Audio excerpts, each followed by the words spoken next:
feel like a virgin. Oh, do you now? This was precariously placed when I was doing that. Okay, wait, restart. 3, 2, 1.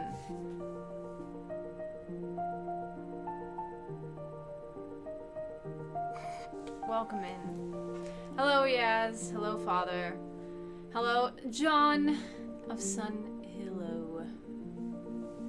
Ow.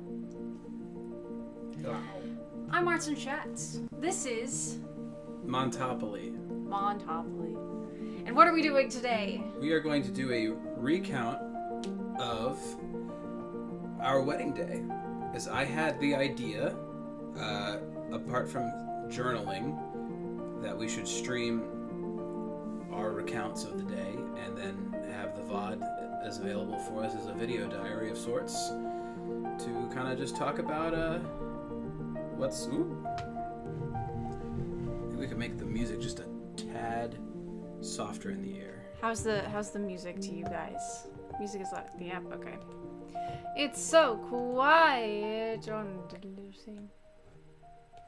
there. How's that? Yeah, so we're gonna do a video diary of sorts to recap the wedding day. Talk about what happened as we remember it. Apart from, obviously, we have video. We have video taken from our videographer and such, pictures, video taken from friends and family. But just kind of talk about the day for us. As much as we remember it, so that we can remember it. Yes. Is the idea. Yes. Okay. Who starts? Let's talk about the night before. Okay. So the night before was the rehearsal dinner. And we gathered here at this house with all the people in the bridal party and the close family. Mm-hmm. A recount or recant of your wedding? Last time I checked, the marriage doesn't need votes, or does it? Yes, it does. It needs 2 votes, at least. Cannot hear any music. Also, your voices are a tad low. Why? Let's turn the gain up a little bit. So if I... Oh, the gain's all the way up. This is all the way up. Whoa! I don't want it too high. How is this? Is this better? We are kind of far away from the right. It should be about there. That's what I normally have it at. Okay. Good. Okay. I realized I should wear socks because I want to sit crisscross and I don't trust the internet. It's okay. Rehearsal dinner. We're with family, and we got very. I can just tell how far away it is. I think it's not. I think it's to the sides again. So it would sound. It shouldn't. Okay. It should be like that. Okay. Rooting says it's better now. Okay. So. Okay. So then, real quick, with the voices working. So when we save this later, we're doing a recap of the wedding from our memory. So that way we have some sort of a video diary that we can call back upon if we ever get fuzzy on the details. So that's what we're doing. So you said the rehearsal dinner took place here at the house. It was very, very wonderful. As theater people, we had quite a few planned things to music that we required our bridal party to be very timed on. So we did a bit more than the traditional rehearsing. We did a few other actual rehearsal things. We did not have a DJ. No. So we were the DJs, and we made a few playlists beforehand. I made a playlist of what music would play before the ceremony, which worked. Mm-hmm. I had made a playlist for cocktail hour, which I heard there was no music during that time, but it got played instead during dinner.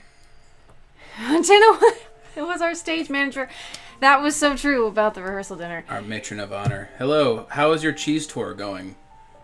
Did you try the goat cheese yet, and was it incredible? Also, where are you? I know, everybody has been asking where you are. So Montana got his giant speakers out and hooked it up in the living room, and it sounded fantastic. Thank you.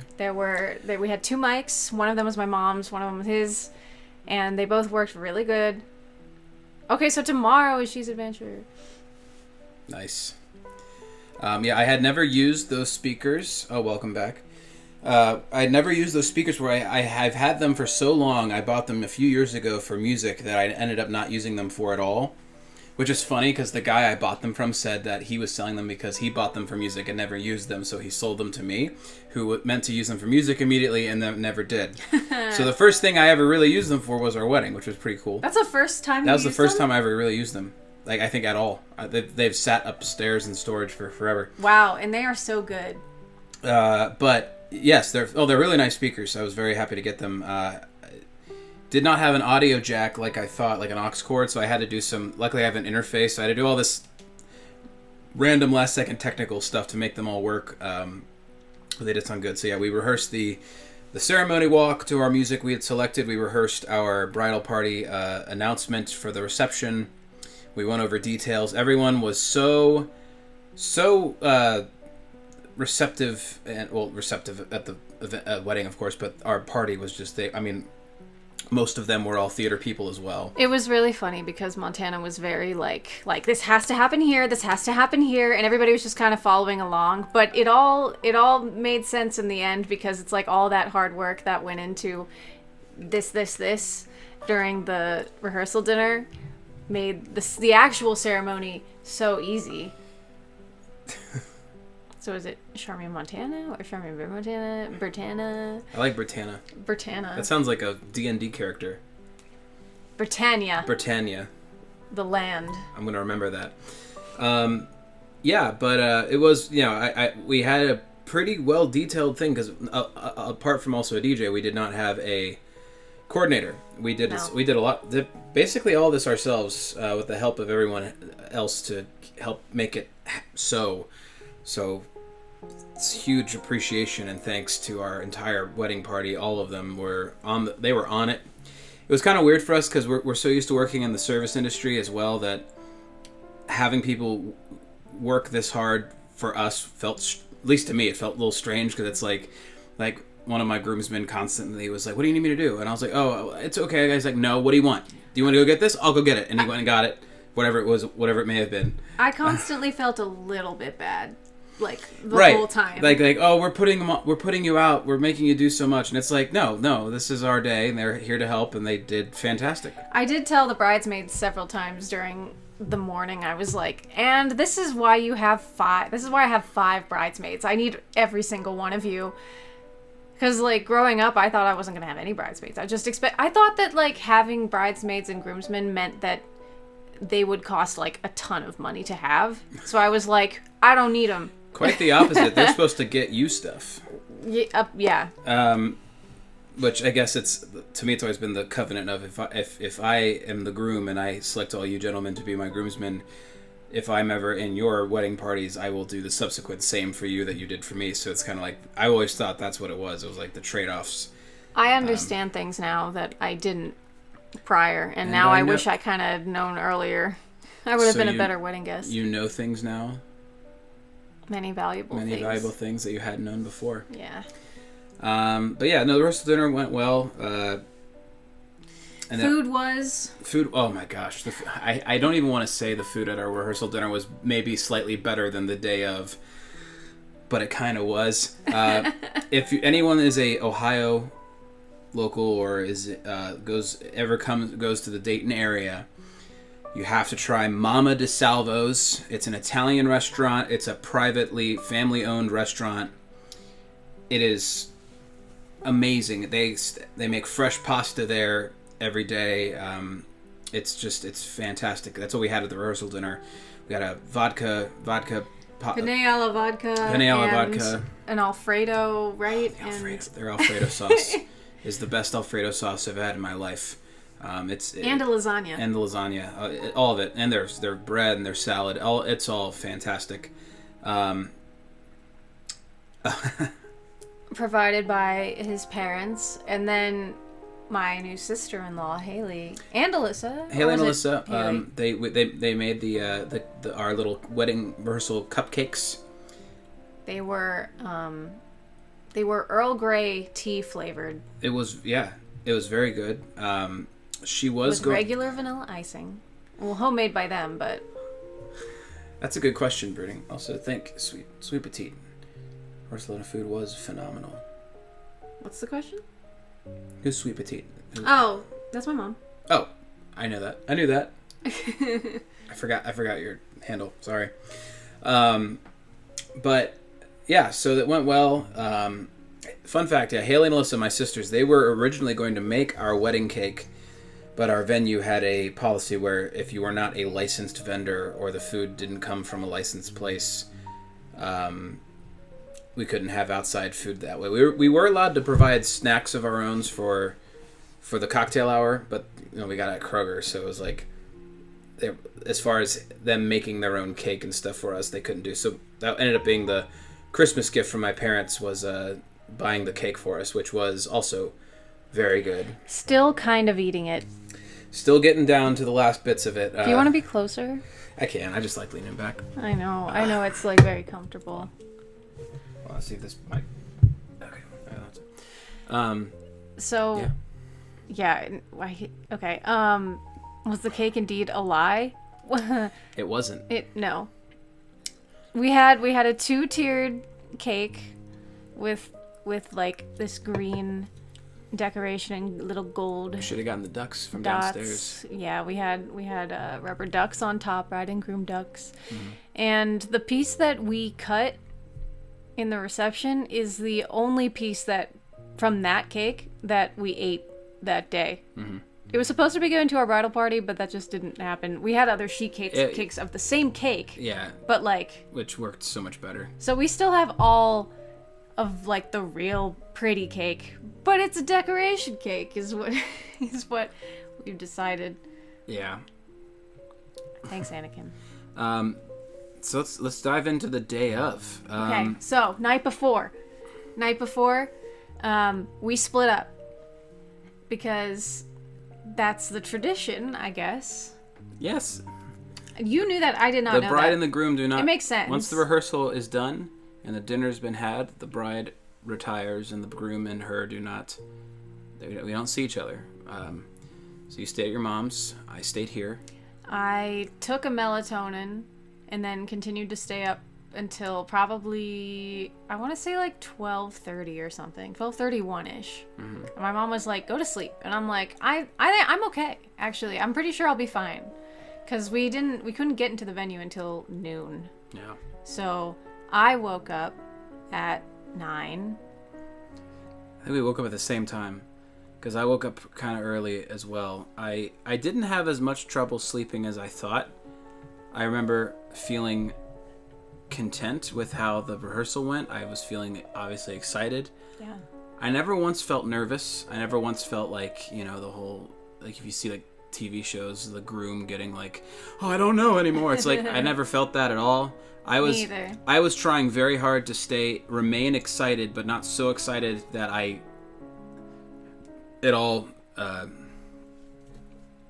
you got it, sniper. I forgot about that emote. Actually, it's the same. Is that actually a mango? That's a mango one. That's what I'm drinking. So. Oh my god. But hashtag not sponsored. I got to turn that away. Yeah, I never felt nervous. I was cautiously excited, if that makes sense, because I didn't want it to go by so quickly. I didn't want to be so excited and let's just do this, that it just happened and it was done. Which is ironic, because I was always saying it's gonna be so fast, it's gonna go by quick, and you felt like the day went by pretty normal speed. I did. I felt like it went by too quick, personally. You're a great sniper. We're just recounting everything as a video, as a vlog in a way, so that we don't have to journal. Mm-hmm. And we can look back and be like, look at us, this is what we looked like, this is what happened, before we forget anything. So I think the best way to do this moving forward before we get to the reception, because we were obviously in two different places and we're doing two different things. There's an A side and a B side. Not A side or B side, like the two different storylines of the day. Yeah. Your perspective and mine. So do you want to go first, or should I go first? I can go first. Okay. First, I was like, "There's for my home years ago in Disney World," and yeah, dude, the dude sped by. Okay. So I got up at about 9. I want to say that I don't remember, was it I like got out of bed at 9, or I woke up at 9 and then kind of just like rested. I might have gotten up at like 8 and then rested until 9. Anyway, I had a whole morning that I could just relax. Yeah. Which is kind of crazy. I'm really glad that we could get into the venue at 12 for that reason, because then it let me have like a really good morning. I didn't have a coffee. I sat outside with my mom. Hello. Sat outside with my mom. It was nice weather. Waited for a little while for Emma, one of the bridesmaids, and the makeup artist to get there to start the makeup. That's the fun thing about being the bride, is that I could wake up, enjoy my morning, and know that my face is in somebody else's hands. All I have to do is make sure that my face is clean. So then Emma eventually arrived. We started doing the thing. She introduced me to a bunch of new makeup facts that I want to steal, and I'm kind of trying to steal a little tonight. These are the lashes I wore at the wedding. She also introduced me to this really nice water gel cream that you put on before you put on your makeup, and it's just so soothing. I'm wearing that right now. But yeah, and then eventually Meg comes in. She gets to my apartment, and she did not get any sleep the night prior, like at all. Yeah. Which, if Meg comes back, she's free to explain any of that in the Discord. But yeah. So yeah, we all get pretty ready. My mom makes us a little late. My dad arrives like on time, and my mom is like running late. So then we all get in our cars. We all get to the venue. I'm starting to, I see that Montana is posting a few stories to his Facebook, and I'm like, am I allowed to watch this? Because I'm watching the first few. Which I saved all of course. I think I did that as soon as I could. Yeah, they're where is it? And that brought me comfort. Just like seeing those few little videos, like knowing that he's there doing the thing. That's the only reason I did them, so I knew you could watch them. Oh, really? Yeah. I was posting videos so she could at least see what was happening, because that was the only thing with like, where did I save them?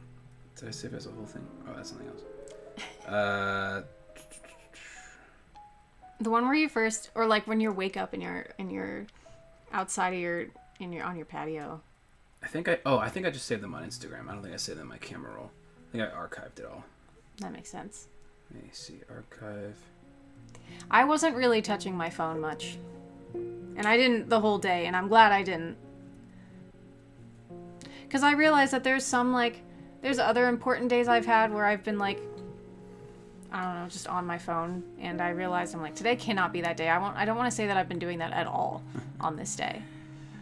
Well, yeah. I want to kind of go like back and time-ish. Forth. Okay. Yeah. Okay. So because if you go all the way to the end and then now we're back in the morning again. So for me, my morning was same thing. Woke up kind of early. My cousins were staying here, so they were already up because they were going to. It was kind of weird. It's like because I forgot, like, oh yeah, we have to be there to set up, but my cousins are like, we're going to brunch. We'll see you at the ceremony time, which was later in the afternoon. So they're like, oh, we're just going to brunch. So I had coffee. I also sat with my mom and dad and just, kind of got ready. I had pre-packed the car with all the stuff that I needed to bring the night before, so I was already ready to go. Just had to get in the car. It was a matter of just going when it was go time.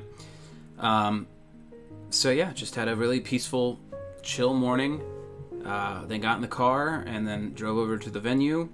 Fun fact, I took a wrong turn. I didn't tell you this. I took a wrong turn getting there. I don't know why, but I just I was so like in the zone of like just thinking about what was about to happen and everything. I just instinctively went. I exited to go to your mom's house, like I was going to go see you, and then I went, no, I'm going to the venue. So that's what happened. I exited early towards to where your mom's at, and I was like, oh, nope, and then I got back on the highway and went to the venue. I was the first one there. Really? Yeah, and then our day of, see, this is the other thing. The bright side, the venue had a day of manager who kind of acted as our coordinator anyway. So it was like, why do? It's another reason why we didn't need a coordinator, because like the place kind of already had one, just kind of there. Like she was the one handling all the stuff anyway. So it's like, okay, but she was very, very, very awesome. She let us in because I know the groomsmen came in, and we went upstairs. I kind of showed them around. You know, we put our tuxes up there, and then we went down to the main hall. So our task for the first part of the day was, you know, getting the tables set up. Yes. Meg redeemed posture check. Thank you. So we most of it was just, you know, coordinating the guys, and a few other friends that came in early specifically just to help us. Like we had two very good friends of ours offered to come in early and just help us set up. It was very, very sweet of them. Are you talking about the ladies? Yes. I don't know what to. I don't know how to. I don't know whose names I should say or shouldn't say, for privacy's sake. But yes, they were very sweet to come help us set up. So we had, you know, the tables get set up in the reception hall. We set sound for the music. Then I went upstairs and got the speakers set up for the ceremony. Because that's the only reason I needed the speakers, was just for the ceremony, because the loft didn't have sound. But it being a concert venue primarily, in the reception area, we just got access to all of their sound system to use for ourselves, which was fantastic. Your mom and my mom did a fantastic job getting the flowers set up. What was like this weird crashing sound that I heard, and all of you guys being like, "Whoa, no, it's okay." Crashing sound. They're like with the flowers in the arch. But first I got there, and I got there like with Meg and everybody, and I was like, all right, now this is a mission of me getting up to the loft and not seeing Montana, so we had to do a whole like charade, and then they were like, oh, okay, it's fine, just like go up. So I get there, and then the girl who did my hair was already there. I think she was already there. And so we just started hair immediately in this, like, in the dressing room area that has all these mirrors and chairs, not the girls getting ready room. So I could hear things being done in the loft because it was right next to it. I think what you're referring to is we had issues with zip ties. For some reason, the three of us forgot how a zip tie worked. And then to like zip tie the one long thing of flowers to part of the arch. But we ended up figuring it out. But I asked, my first rule of the day as the bride, I told everybody, I was like, listen, if you're going to walk across from like the other getting ready rooms, the suites, to the loft where it's just a drape right here, you have to say hello to me every time you do it. So his mom was constantly going back and forth, and every time she would come by and say hello in a different language. Oh, rude. Come on. We did good. What are you talking about? We set everything up so well. No, we did a good job. I overheard that. I remember overhearing when the oh my gosh, when the reception hall was done, and I was like, really? Already? I told you. So that was the one. That's so exciting. That was the one thing that you were a little worried about, was will we have time? And I was like, decorate tables. And I was like, please. And then, sure enough, we got that. We got it like that. And it was everybody. It was the guys. It was any bridesmaids that were able to step away from upstairs for a second. It was our two other friends. Everyone just was. I will name my bridesmaids because that's part of the deal. Yeah. Like Alyssa steamed the veil because it came out a little wrinkly, and I was like, "Here's your job." Allison had the job of security for a while, because everybody kept knocking on the door of the bridal suite wanting to come in, and we're like, every time I kind of panicked, being like, "Oh, is it a guy? He can't." But it took a while to do the hair. Who brought Haley and Alyssa brought coffees. I got a lavender oat milk latte from Starbucks, hot, and I did not finish it even slightly. I barely got to drink any of it. I'm sorry. I just didn't want to. I couldn't like do it and get my hair. I was afraid of it was gonna like yank on my hair and then it would spill everywhere.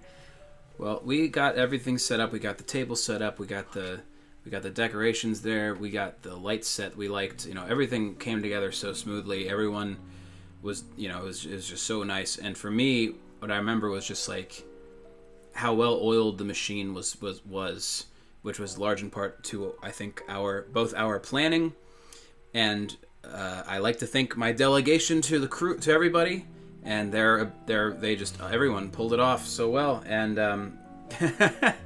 yeah, the girls at one point kind of were just like, we don't know exactly what to do, because all they had to do really was put on their dresses and just kind of do random little tasks for me here and there. And even the hairstylist was like, does it feel weird delegating everyone? And I was like, for the wedding, yes, but I have done it before as a caterer before. That's partly why we knew we could do it, because we both have worked very expensive, lavish weddings before as caterers, so we know all the tricks. And that's mostly why I was making so many stories. I don't really post to my Instagram stories that often. I don't.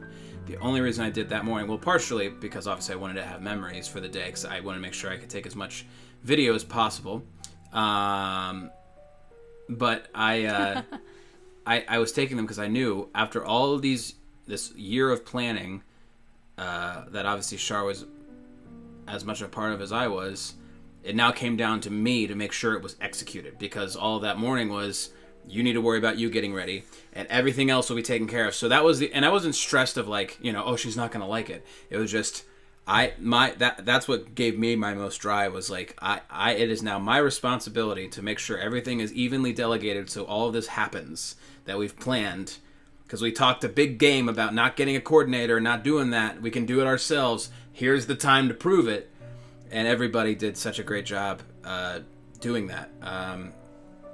I will answer this question. I will say here and now that I did not use the bathroom once the wedding dress was on. I don't think I did really either. If I was going to, I would have just taken off the dress completely. I've seen the videos of like the maid of honor helping, but I didn't need it. Yeah. I made sure I went before I even put on the dress, but even if I would have, my dress, I don't think my dress was that complicated, honestly. Yeah. It was very nice. So we got things set up. I don't really have much else to talk about on that, because it was just, it all happened so smoothly. It really all went to plan, so there's nothing like, it's not like, oh, and this crazy thing happened. Yeah, I want to hear more about, like, you, like, behind the scenes, like, So I had a different type of stress. My stress was like, the stress was the fact that I couldn't help. And hearing that everything was set up was very nice, but also I had this weird stress of, like, once the photographer got there, I really just was like, all right, she just does her own thing. I don't even really need to, I don't want to communicate. Sorry. I saw her trying to take her, like, little details pictures. She asked me about shoes, and I was like, listen, the shoes that I'm wearing in this wedding are new character heels, and I don't really care that that's photographed. I know that the wedding photographers like to do that. I didn't have any special hanger or anything that said, like, Mrs. Iverson. But I know she took some of, I think, the earrings, the jewelry, the rings, which, like I said, the main thing that my bridesmaids did that I asked them to do was literally just saying, hey, can you go grab this person? Can you go grab this person and bring them here? Can you go ask them this? And, like, 50% of I didn't know where my mom was, like, so often throughout the day. But then she was there, but it was so confusing. So there was that kind of stress, and also the stress of, then Emma starts doing my makeup, and then I don't want to eat anything because I'm wearing all this beautiful makeup. So carrots was the only thing I felt like I could eat that wouldn't mess up my teeth or my lipstick or anything. I'm just like, I'm just gonna live on carrots this morning. And then I stopped drinking the coffee, so just carrots. Yeah, I had not eaten, I think, anything. No, that's not true. Actually, hold on. Rewinding a little bit. I made eggs that morning at the house, and I felt really guilty because I make eggs for her. I made eggs for you this morning. I make eggs all the time, and she says that my eggs are good. I will say my father's are better. I don't know how he does it. He makes them in this way that just they come out perfectly fluffy and moist, if that's the word that no one likes. Sorry. But I felt guilty because I made eggs for myself in the morning without her obviously there. Yeah. And I felt like they were the best eggs I had ever made. And I didn't try to make them any different than I always did, but something about how maybe it was just the mood I was in for the day it was, but I was eating those eggs and I was like, these are the best eggs I think I've ever made, and I feel so guilty that Char's not here to eat these because these are good eggs. And I felt so bad. I was like, I can't share them with you. Yeah, I did not have anything to eat at the apartment, right? I'm pretty sure I didn't. But aren't you glad, Mom, that those two were there helping? Because I know that they helped a ton. They were so on it. I'll just say their names. Linda and Carrie Lee. They came in. They were like, "What do you want us to do?" And I said, "Well, if you want to help steam the tablecloths." They did that? And it was them and Jonathan, one of my other groomsmen, Jonathan. The three of them took the steamers and just went to town. And then it took us like 20 minutes to get as far as like getting the tablecloths, the little placemats. I thought we were gonna run out. That was the only stress I had. Those placemats, I didn't tell you this. So the placemats that we got were like these little gold, like they looked really cool. We were gonna go with chargers, and we thought, nah, because our caterer, our food was gonna come with their own plastic stuff. That's the other thing. We were like, we don't need to buy expensive plates that need to be washed. It's like, just let's get plasticware. Who cares? We'll throw them out. So these disposable gold placemats that have like, they're circular and they have an intricate border. Yeah, but they were very thin. Very thin. And made out of paper. So even though they came like in a package, when we started to take them out, two of them teared immediately, and I was like, "Oh no, shit!" We had more than we needed, so I wasn't. Like 150. We had 150 of them, but we only needed like 95 or something. So, which was fine. But they came a point where I was just like, "Okay, guys, be careful with these. Let's start placing the tables." And we put them all around, and suddenly we had like half the tables done. We were out. And only half of the seats had a placemat. I was like, did I leave a pack at home? This was the only stress I had, was these stupid placemats. I was like, did we leave these at home? Like, I was like, did I forget a pack? And I was like, no, I swear there were 3 of them. And we saw that. I was like, no, there's 3. They were so thin, half of them were stuck together. And I was like, okay, boys, but when we actually pulled them apart to like the actual one, they were so flimsy. They were like flaring up, and they were not staying flat. So like half of them were like curled up on the edges. And I was like, okay, here's what we're doing. Every single one because I think it was my brother, Connor, was like, just hit with the iron. I was like, it's paper, it's going to burn. No, we're not going to hit it with an iron. I was like, or the steam. I was like, we can't get them wet. So I was like, okay, anything that's curved this way, put them upside down for a while. So for a while, for like the first hour and a half of the tables had their placemats upside down to flatten them. And then when the bottles came in, we put a couple bottles, like, because we had been saving a bunch of finished wine bottles for months, and then her mom was spray painting them and making them look golden, and it was beautiful. But we had more than we needed, so a lot of them we just were putting them on. So you should know that I took a picture to send to you. After I took a picture of one of the tables, I said, okay, guys, flip them. And we flipped like almost all of the placemats upside down, and then put bottles to keep them flat, and they stayed that way for about an hour. And then at some point before the ceremony, we went back down and flipped them back, and that's ended up being fine. But those damn placemats were the only thing that freaked me out. I remember Dylan saying that he picked up one, and he was like, "There's actually 5 in here." Mm-hmm. They were very thin. It looked good. We had pre-folded all of the napkins. Yes. Which was very nice looking. We folded them all to have... Oh, I forgot the name of it. But it's like they're rectangles, and they got these slants in them that we put the silverware in. And we took days ironing, meticulously ironing and folding all of them. We took turns back and forth like the week before. Like his family was playing Jackbox, and I was ironing them while playing Jackbox. It was so funny because we got no shame, we got polyester, and polyester is really, really hard to fold.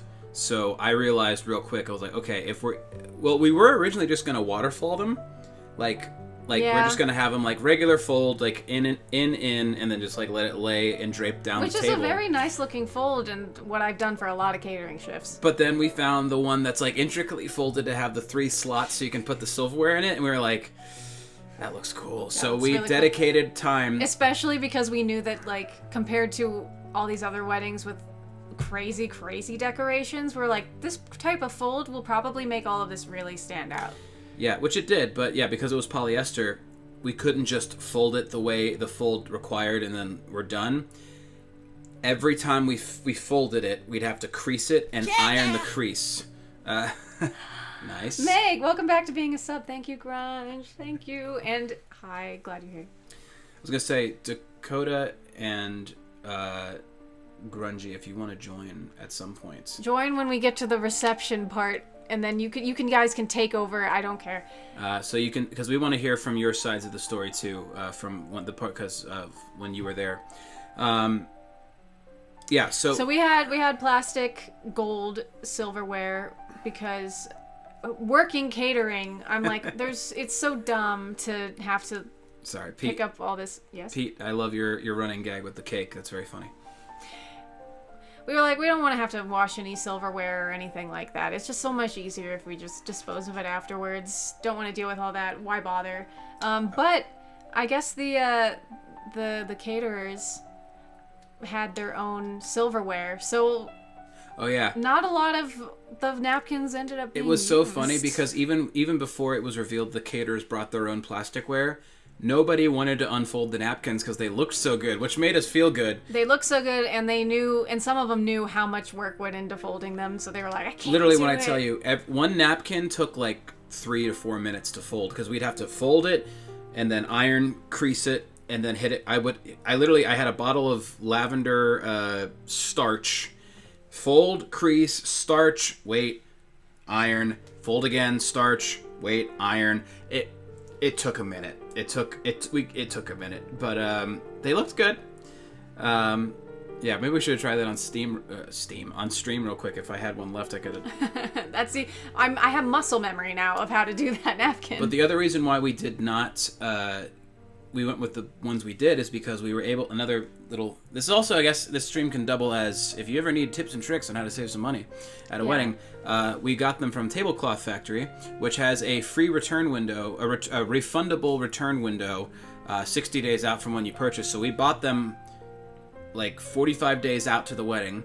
So we got them. We used the ones we used. Some of them stayed in the packages because we didn't use all of them. And then we actually just this week sent them back, so we were able to return them. We'll see how much we get back. Yeah, they may charge actually. us for a restocking fee since we used them obviously, but they weren't so dirty that they were unusable again. So my mom washed and bleached the white sheets, and then we kind of folded them as best we could, put them back in the boxes, retaped it, printed a return label, and then sent them back. So. We'll see how much we actually get back from that. But they weren't even that expensive. They were like $300 some. Not at all. Because that's another thing. Wedding, like, you need to rent linens, you need to rent all this stuff. They upcharge everything because as soon as you say it's for a wedding, it's like the price. So just ordering regular tablecloths from this company, we technically bought them, so they were now our linens. But buying them was way cheaper than going to a party rental place and renting the same ones. I mean, sure, we could have gotten better fabric, but again, like, who's going to a wedding and being like, oh, the fabric was not, this is polyester, this is not Ravenswood,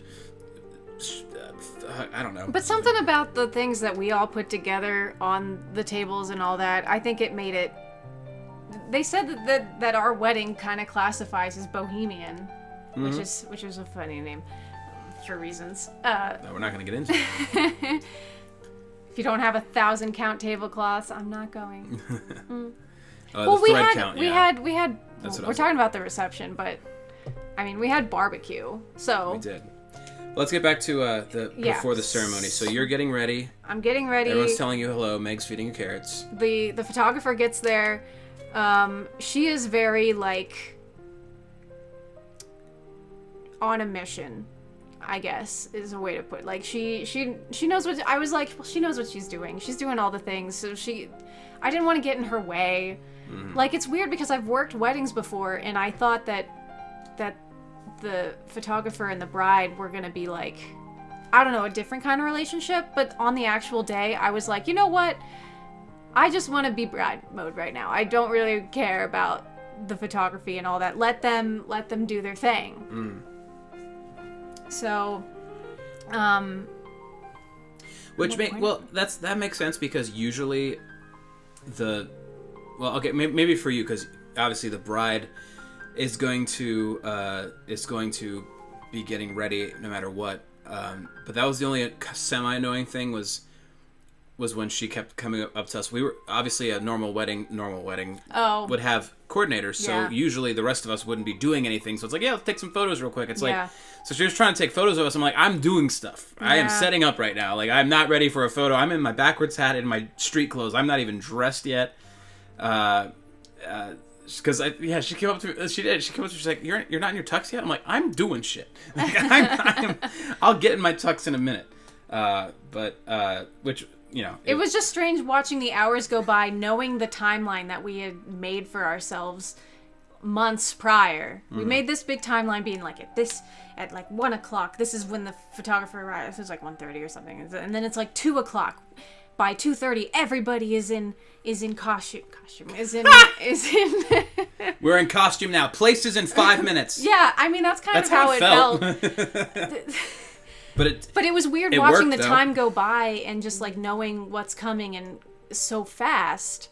I guess when we picked the venue, I thought that I was going to really get to chill in the bridal suite because it was such a cool looking suite. But then I really didn't. Like, I spent a lot of time doing hair and makeup in that other room. And we were so on time. I'm so proud of that. We were. But like, we really were. But then I spent a lot of time in the actual bridal suite. Yeah. Just kind of stressing. And then once we got to the putting on the dress, I was freaking out because that was when my mom went MIA for a while, and the photographer really wanted a pic of her zipping up my dress. So we eventually found her. She comes in and she cannot zip the dress for whatever reason. So you needed me. So I think it was Meg. One of the bridesmaids, I think, zipped it up for me so that my mom could like pretend she's zipping up the dress. I think what it was for me is that there came a point in time. Meg says it was Meg. Okay. There came a point in time for me where I realized that, okay, a lot of my morning was preoccupied with, manager on duty, supervisor, stage manager, as Meg said earlier, making sure everything was getting set up. But then I made sure of this. This was all planned out in my head beforehand. I was like, okay, once everything's set, once everything has been put in place and we're ready to go, I made sure I had a moment for myself privately in the mirror to say, okay, you're not in manager mode anymore. It's been set up. It's great. And now you are fully the groom, and you're going to now switch gears entirely.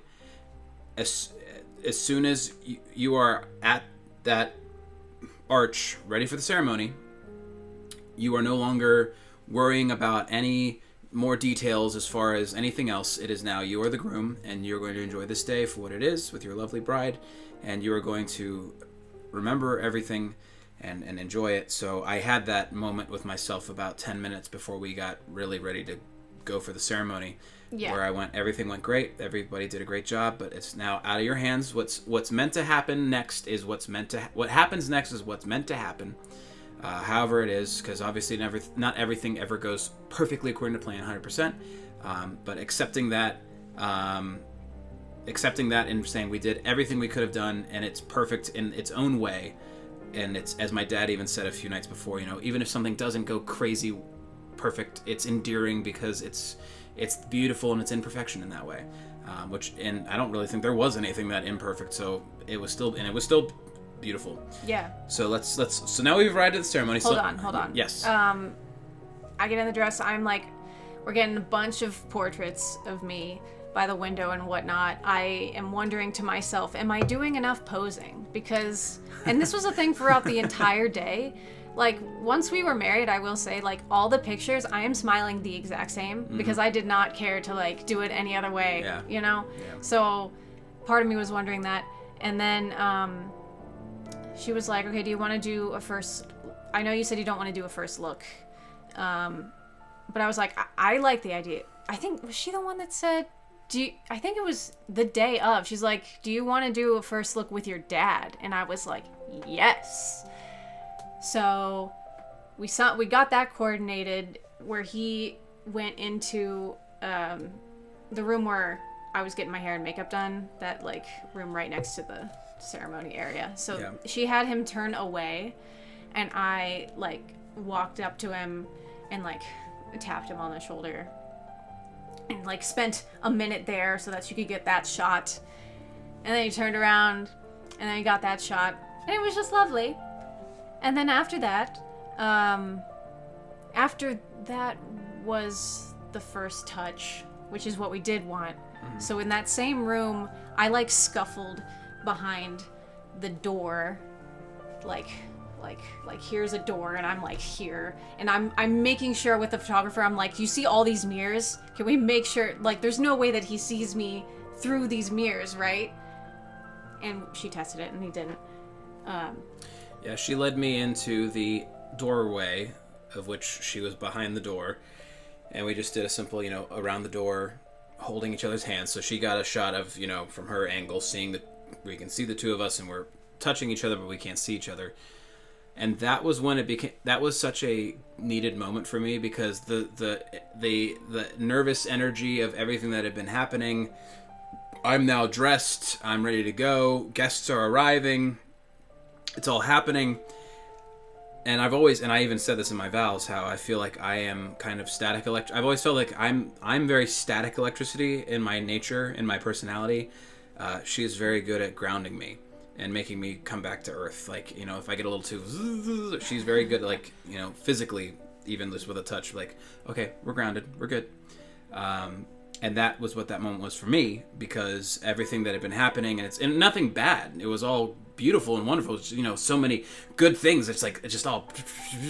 And I come from a family that's like that naturally anyway, so it's just like extra mode of like, whoa, whoa, whoa. So getting led into the room, she grabs my hand, and I squeeze her hand. He squeezes my hand so tight.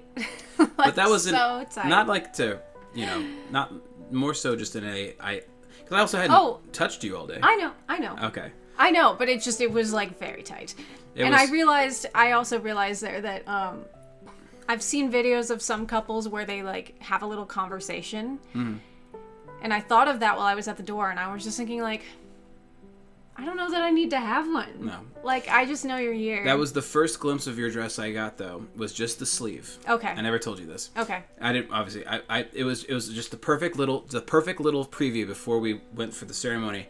I kind of looked, and there was a hand, and I saw your hand, and I saw a little bit of the sleeve, just a sliver of it. And I was like, okay, she's here. She's ready to go. I'm ready to go. Because that was our silent way of... We both have done what we needed to do to get to this point right this second. Mm-hmm. We're ready to do this. And it was one of those, there didn't need to be words. It was understanding through touch, and it was perfect. I'm sure the photo looks great. We haven't gotten our photos back yet, but I'm sure it looks great. We've gotten the videography back. Just heads up what's not in there.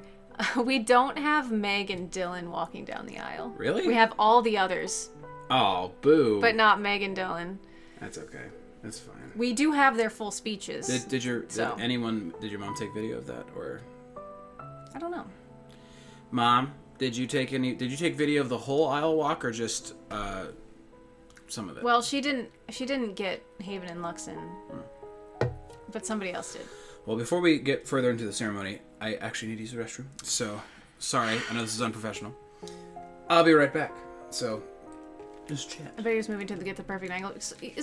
Yeah, it like cut off, but I also have all the raws because I asked him for them. So he did.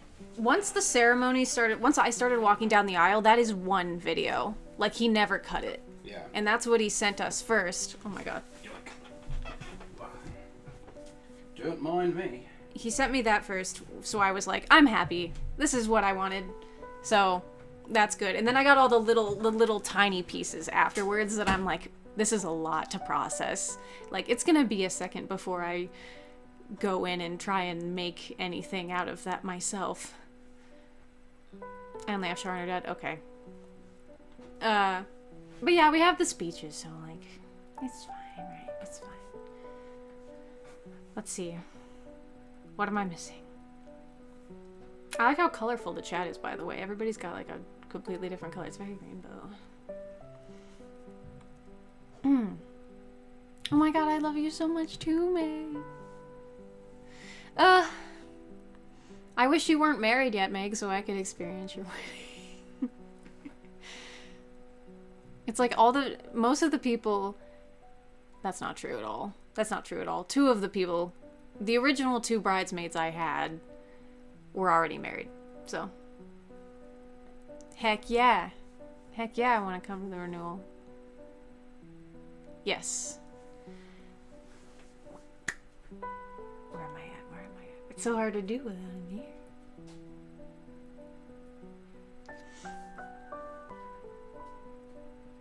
What else about the morning of getting ready? I know at some point the bridesmaids were like, we're hungry. And I'm like, whoops, I didn't think about that part because we got there at noon and I was like, I don't know, they probably had breakfast right or something. And then we have the food later. You're invited to the cheese adventure if you wish. Oh my god. Wait, tomorrow? For the goat cheese? I'd like to. Heck yeah. Like I said, I love goat cheese on toast with... Do I put avocado on it? Well, it's definitely... No. Bacon, egg, hot sauce. Probably not avocado. No.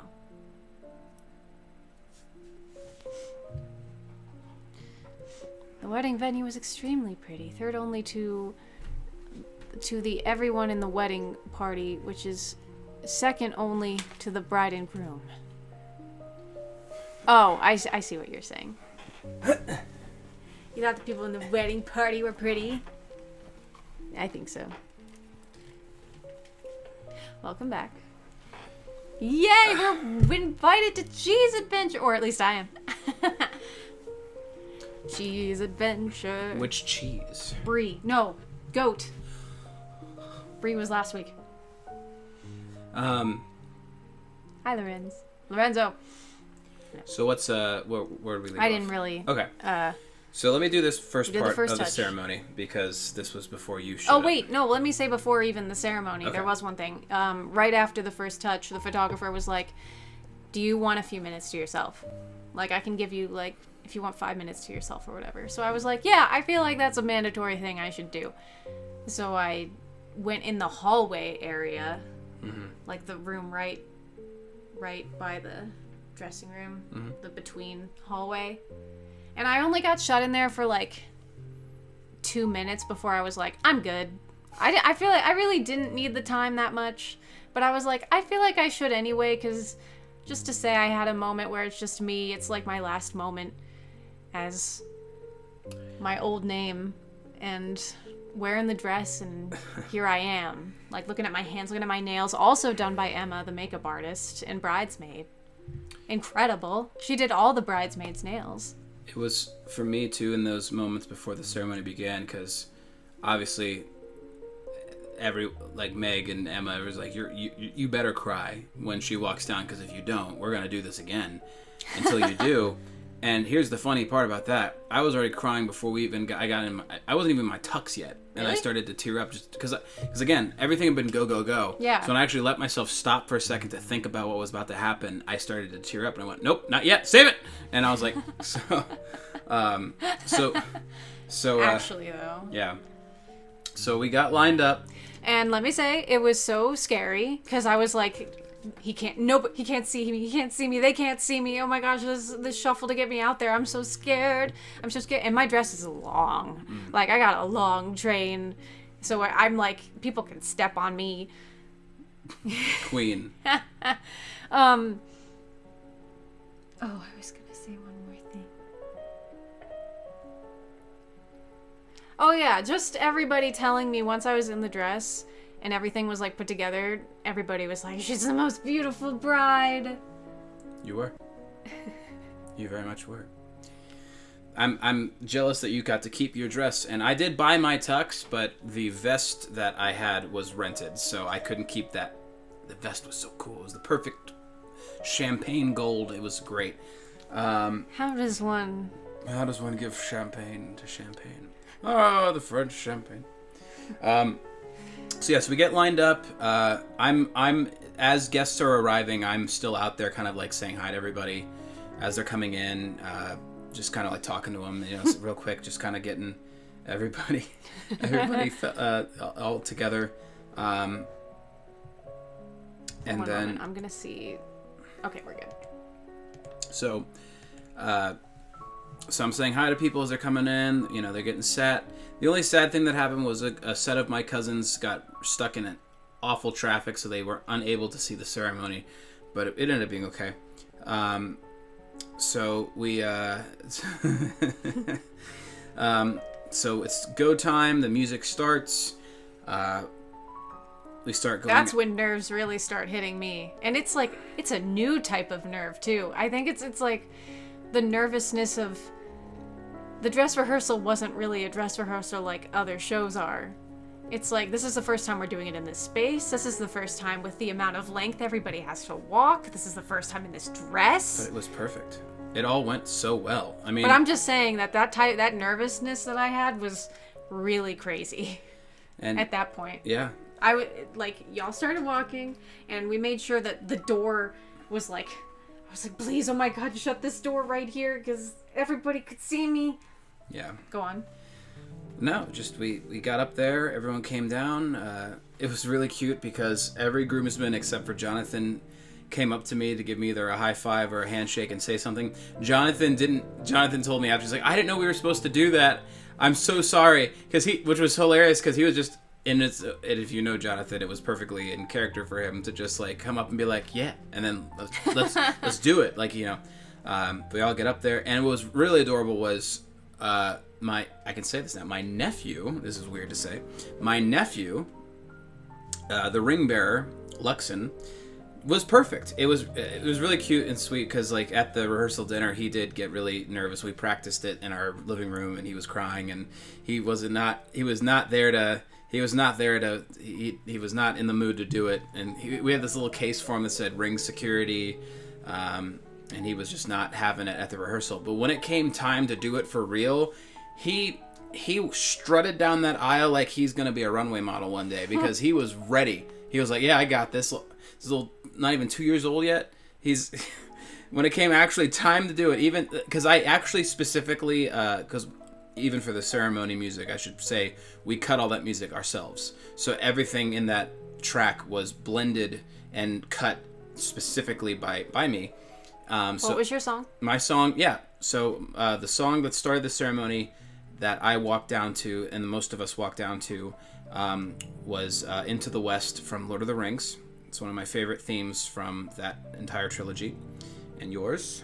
And mine is a cut of Climb Every Mountain from Sound of Music, the movie. Mm-hmm. But it's the ending part where they're all climbing the mountain at the very end, because that section always makes me want to cry.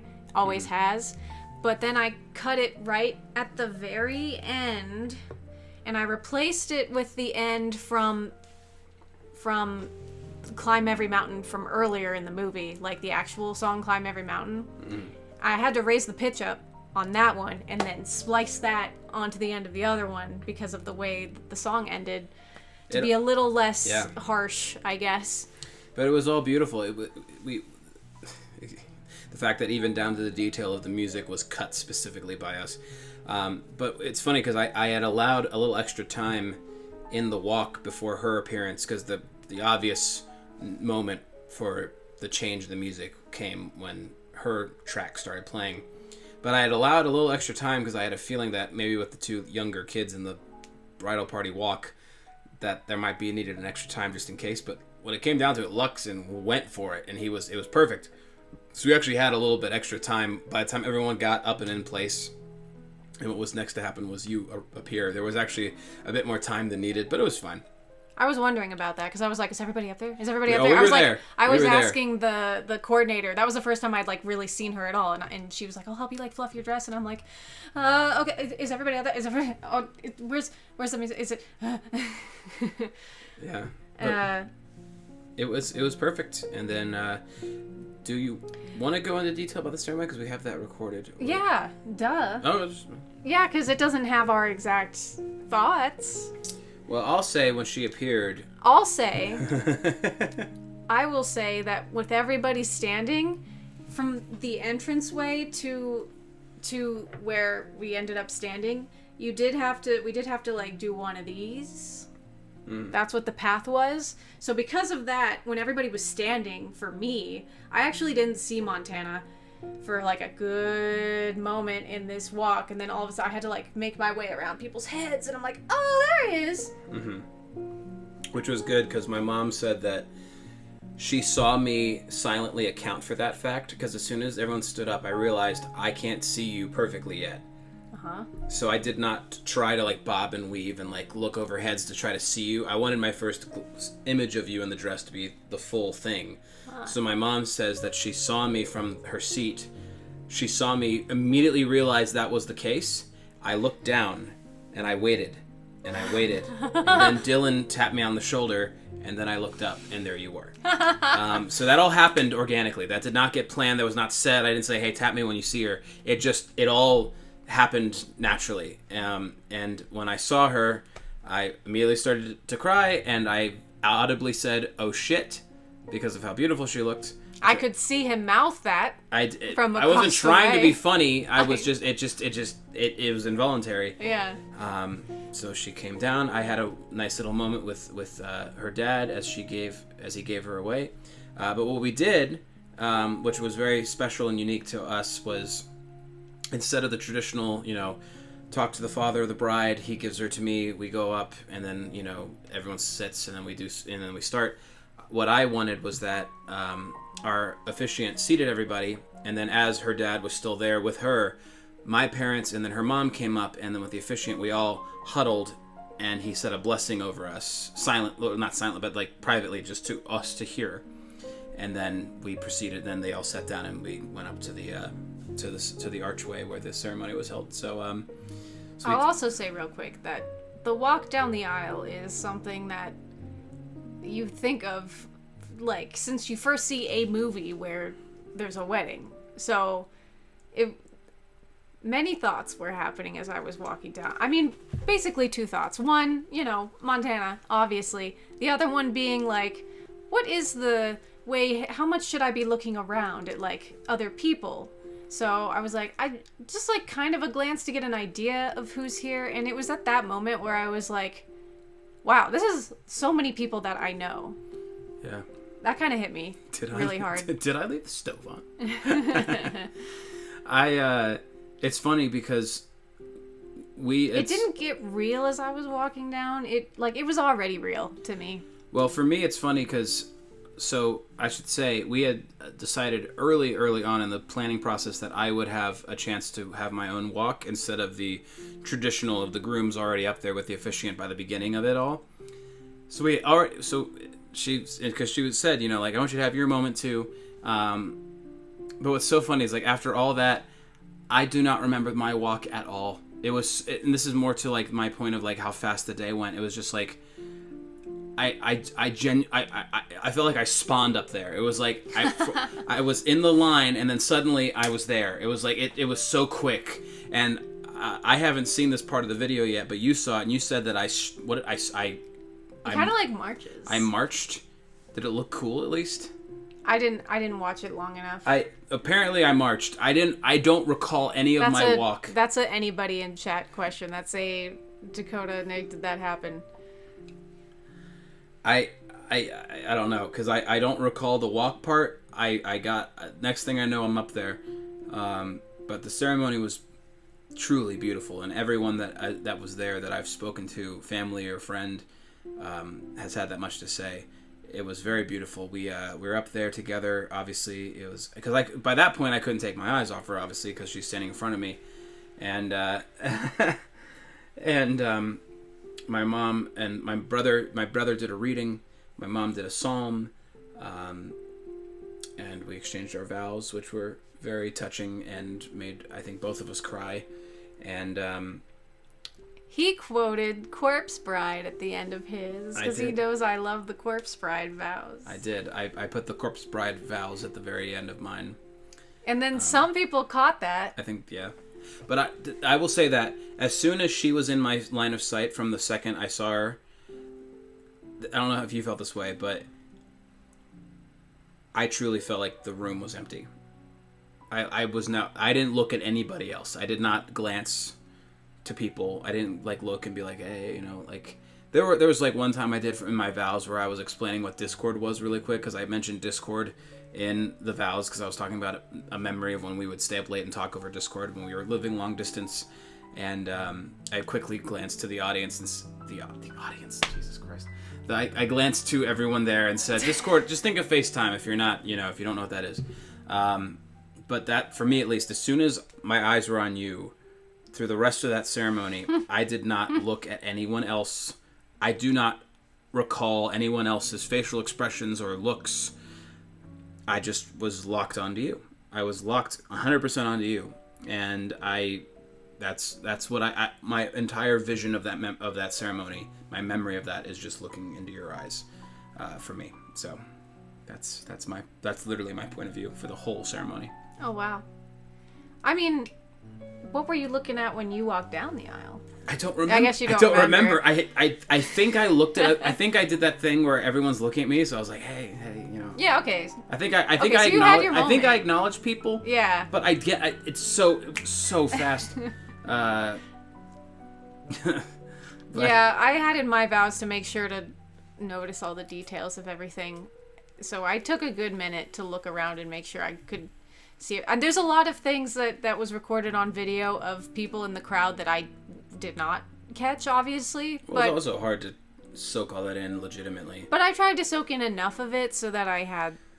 Oh, I remember the room. As much of an idea. I had to appreciate all the ladies who put up the flowers, and I knew, my mom had put so much into putting these bird cages back there. If I did not take that moment, I would not have acknowledged any of the decorations at all in the ceremony. What was really beautiful about it all was what our officiant said after, which was our officiant, who has officiated, I think this was his 73rd wedding he's ever officiated.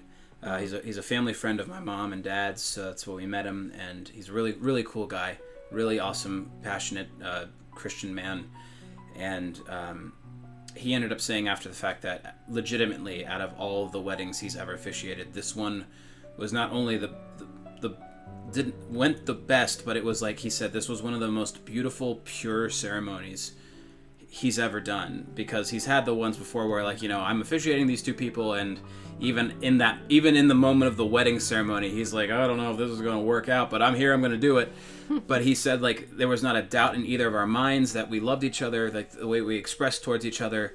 After she said her vows, I again involuntarily looked at him and said out loud, can I kiss her now? I was ready. I was just I can't.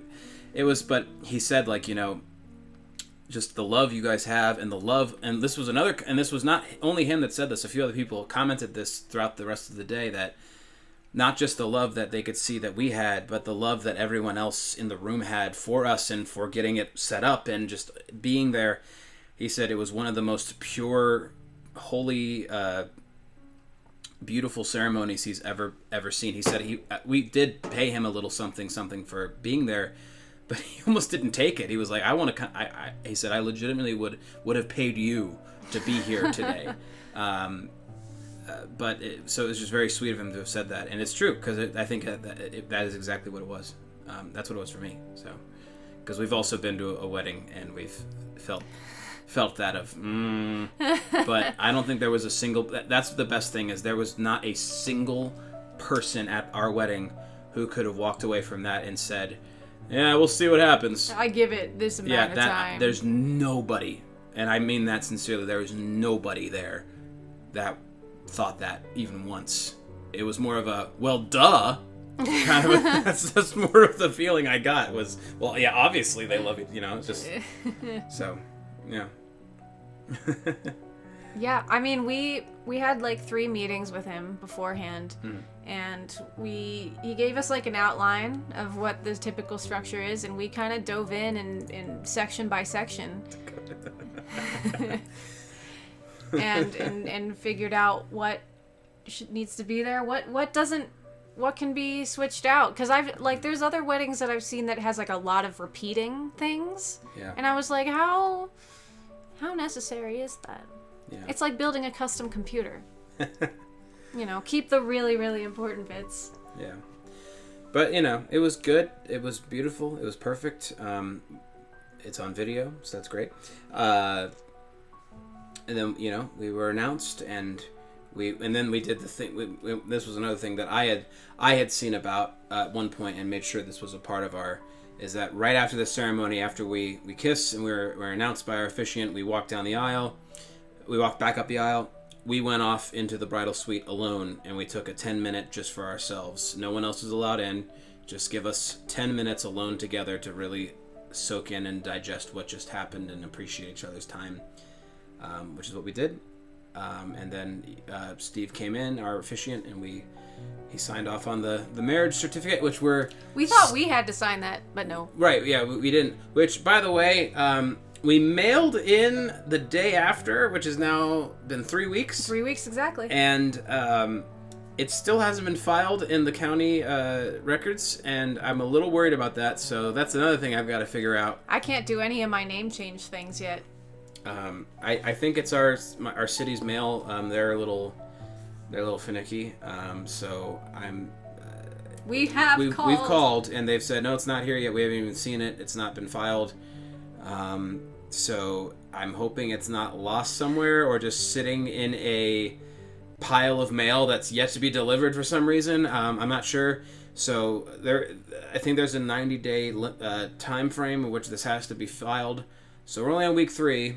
So tomorrow's Monday, so I'll call them again tomorrow, and if it's still not there, then I'm going to ask them, like, so worst case scenario, if we have to get a new thing signed, how does that work?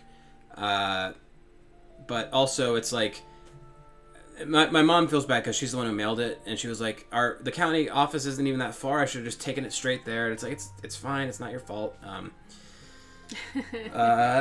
90-day marriage, That's a new TV show pitch. But anyway, that's not necessarily this conversation. Made sure to do the thing that Meg asked, got my bouquet back before we walked down the end of the aisle. I don't remember if you squeezed my hips. I feel like you didn't. But you were like, no, you're fine anyway, just go. And I was like, okay. And then we did the second kiss, and I was like, I wonder if this kiss looks weird down the aisle. Feels very forced. That's fine. I'm just saying, like, what happened. So that we know what happened. Things just, yeah. Oh, gotcha. That makes sense. It was fine. So we have the certificates ready. The guests are downstairs in the cocktail lounge.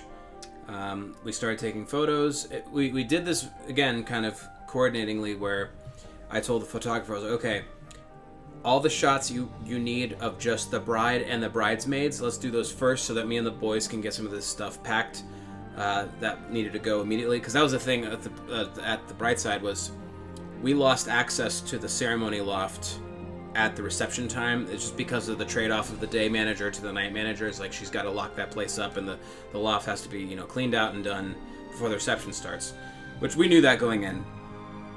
So the bride and bridesmaids got all their stuff done, photos taken, while me and the boys were getting the speakers downstairs, getting the flowers that were extra going downstairs. They were fast, again. Literally, it was like, oh, we're done. So by the time we were taking big group shots and stuff, I could sense, like, everybody's getting a little angsty on, are we running overtime?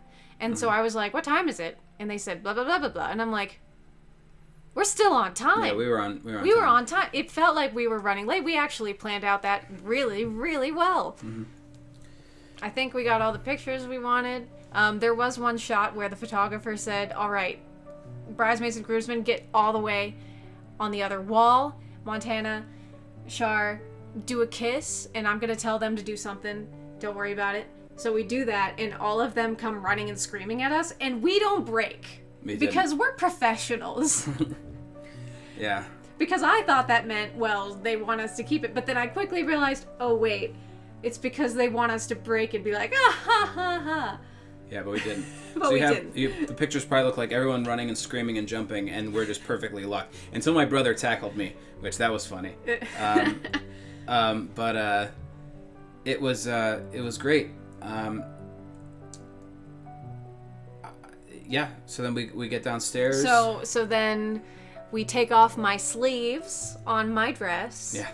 Because I don't need that. Because with the sleeves on, I could only lift my arms up like this much. And I would need to move a lot more for the reception. Because, like, when I went to get my veil, after I had my dress already, we took off the sleeves for a second. And I was like, oh my gosh, I have re-fallen in love with this dress. That's a second dress.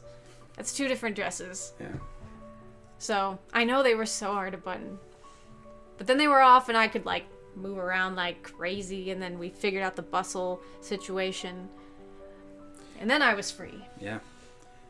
So we get downstairs. We had our what is it? Oh, we're set up for the reception. Should we cue in Dakota and Nick for? Yeah. Get them in. Can here. You get in here? Let me refresh. The live on Twitch. One more quick second.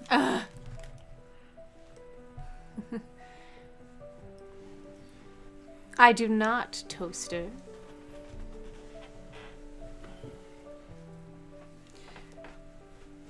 Goodbye.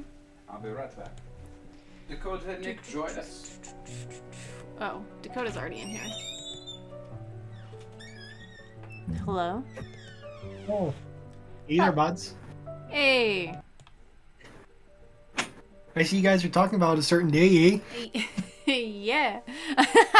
Meg. Yeah, wait for him to get back. Also Meg as well. Because, I mean, she was there. True, I did see Meg a couple times. That's right. Dad says he's gonna go make eggs. Yeah, no, I did not have anything to eat that morning. It happens. I had... Hello. Hello. Welcome back. Hello. I'm back. Welcome back, Monty. Also welcome in my boy Nick. How you doing?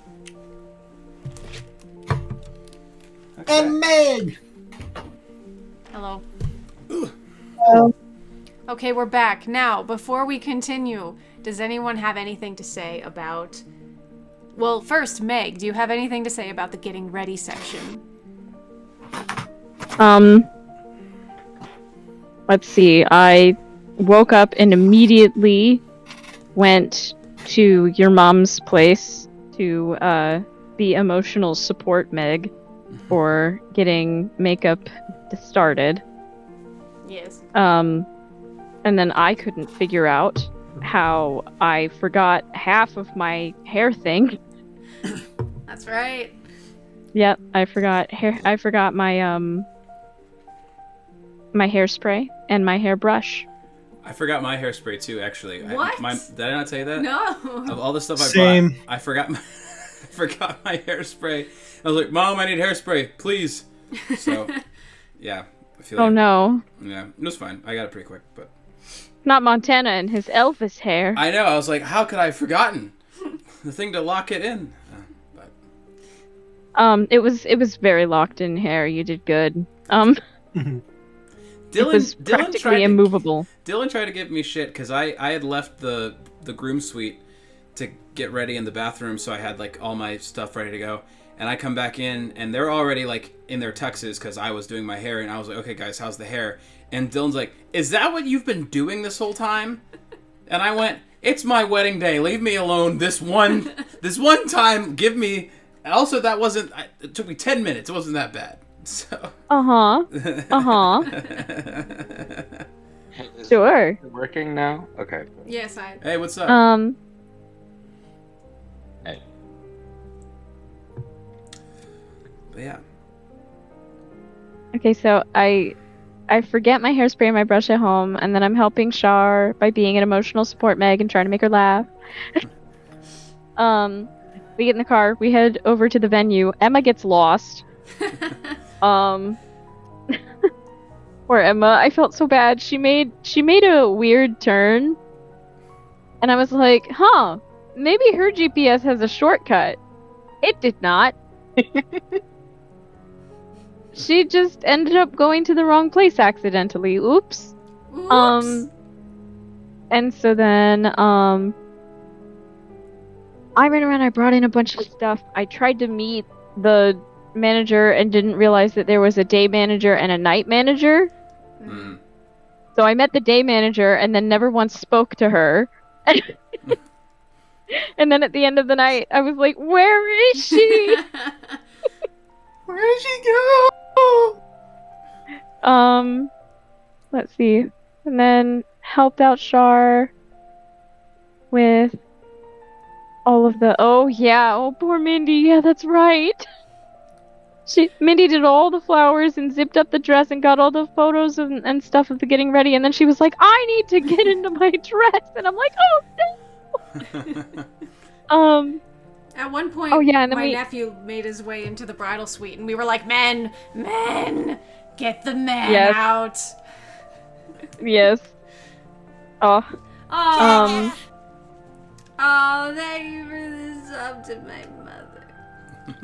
oh. But, no, people kept walking in and out of the bridal suite. Did. Like, at one point I was like, we need to lock these doors. Because I was, like, afraid, like, somebody who was not supposed to be in there would have walked in there. Every single knock, I thought it was either Montana or my dad. Like, I think my favorite knock was Ed.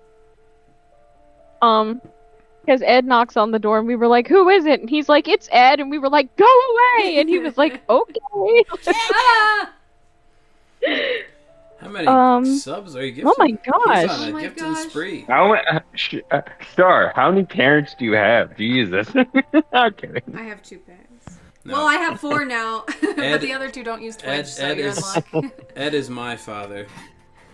That's funny. It tracks for him. Where is Ed? Where is Ed? Why is he not on here? Ed is in bed. Makes sense. Tell him he's old. Would you like me to go hop on Pop and wake him up? Tell him I said hi. Tell him he's old. But no, so then... yes, and then so Shar is getting her hair done. At one point, she tells me to tell Dylan to check his phone, because she's been sending him text messages. He never responded once. He doesn't respond ever. Nope, he does not. He's terrible at phones. Found that one out. Let's see. And then her hair finally gets done. Oh yeah, I also forgot eyeliner, so Haley went and picked up eyeliner for me. Thank you, Haley. And then so I sat next to Shar while she was getting her hair and makeup finished off while I was trying to figure out how to do eyeliner in a mirror on the floor. That's right. Let's see. I slipped on the carpet. I think somebody else also slipped on the carpet. I can't remember who it was, but it was another bridesmaid slipped on the carpet because that carpet was very plush but also very slippery. Yes. Carpet in what? In the hallway. It was a rug. It was a throw rug Yeah. on the vinyl wood, and it was very slick. I so barely Yep. touched that I did not even think of that. It was so slippery, and I went oop. I'll also say that I am very thankful for my character shoes that I got for this wedding, because it's the first time I've ever worn them. They say that you're supposed to break in your shoes, but luckily, these shoes were very nice and comfortable already. Glad it was not new Laducas, because that would have been terrible. Yeah. Oh yeah, poor Emma did fall. Yes, she did. Ooh. I thought it But was she- Alyssa at first. The scream sounded No, it like was Alyssa, poor and then Emma. it wasn't, and I was like, Yikes. I didn't know she fell. oh yeah. Yeah, she did. Poor thing. And let's see. Sam, Emma's husband, pulled through by getting the bridesmaids' charcuterie trays. Sam, Snack what tray. a hero. He was the hero of the day. Sam in was many ways. incredible. Yes. Chauffeur. So he brought like veggie trays. She is Pete. So he brought in veggie trays, and so we were picking up carrots and giving them to Shar like she was some mystical creature that we were attempting to like feed slowly so that she would trust us. Because she was like, "No, I'm not hungry," and I was like, "You need to eat. Have a carrot." Moving the mirror around the dressing room to try to get the perfect shot while also attempting to like throw everybody's stuff into manageable piles and Literally- not garbage. Exactly what has just happened before this stream was making sure that there's nothing in the background that is like too distracting. So that happened a lot in the bridal suite. Was like we constantly had to be moving stuff off the tables, and I'm like, what's the point of even like getting comfortable in here if we have to keep moving it around? And then Lord, I was like trying to move everybody's stuff around but also keep them in the piles for people because I was like, this is yours and that's yours and this is garbage but this is not garbage. And then attempting to close up a meat tray with one hand while also moving 15 bags with the other. That was fun. Let's see what else. Oh yeah, I put up my little sign, and then it was time to make sure that Shar got everywhere that she needed to go, and then Shar got caught in a door. I did. And then we had to make her back up, so we were like backing up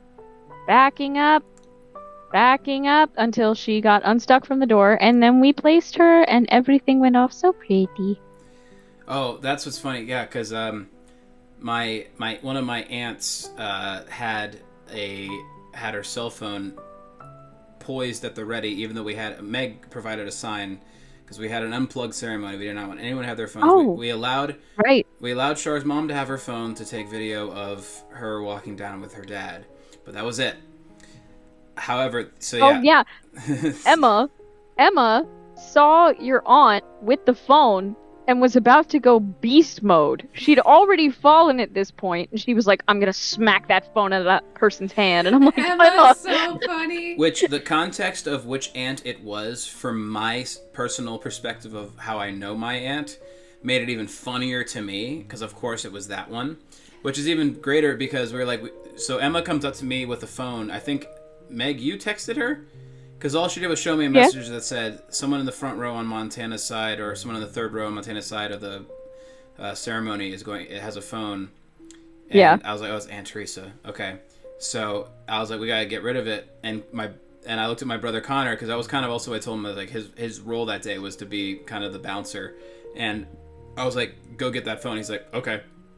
So I was not a part of this conversation, but what happened was, as I was told later, Connor simply goes up to my aunt and he goes, hey, Aunt Teresa, can I see your phone for a second? And she goes, oh, hey, Connor, yeah, sure. And he's like, all right, thanks. And he just walks away.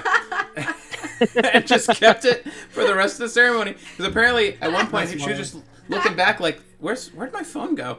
Like, Connor just was like, and only he could have done that, I think, because this particular aunt in question, I was, for some context, I was her ring bearer at her wedding when I was 2 years old. And for our entire lives, she has always still kind of looked at us like we were as young, we were still that young. Like I remember when I was like 17 or 18, she came to visit one time and she wanted to watch a movie because my aunt, love her, but she still wants to act like she's a teenager sometimes. So she loves watching early 2000s like rom-coms. So she's like, let's watch this one movie. I forget which one it was, but there was a brief nude scene, and I'm 18, and we're all watching it, and then the scene comes up, and she's like, "Oh, Montana, turn away!" And she literally put her hand over my eyes, and I'm like, "I'm 18 years old." So that's how she's always viewed us, like just like we're still really young. So the fact that my brother is now almost a little taller than me and has as many tattoos as he does, I know she still looks at him as a young child. So the fact that only he could go up in that manner, and she'd be like, "Oh, Connor, yeah, I'll give you the phone." He's just like, "Hey, can I see your phone? Thanks." Walks away. That's so funny. That's funny. I didn't know that. Yeah.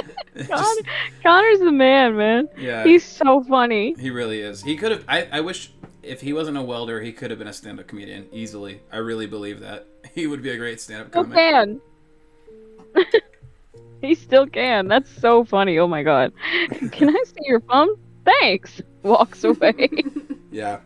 So that was that. So good. That averted, but I mean, hey, crisis averted. Truly. Shall we discuss the reception, starting with the? Well, is there anything to say about cocktail hour, Dakota, Nick, or the ceremony for Dakota and Nick? Oh yeah. Sorry, I'm kind of dying over here. What? No, so we walked into the cocktail hour, and like for context, I haven't been to a lot of weddings, right? And like, so like the doors, like the main reception room weren't open, Yeah. and I'm like, this isn't the only room, right?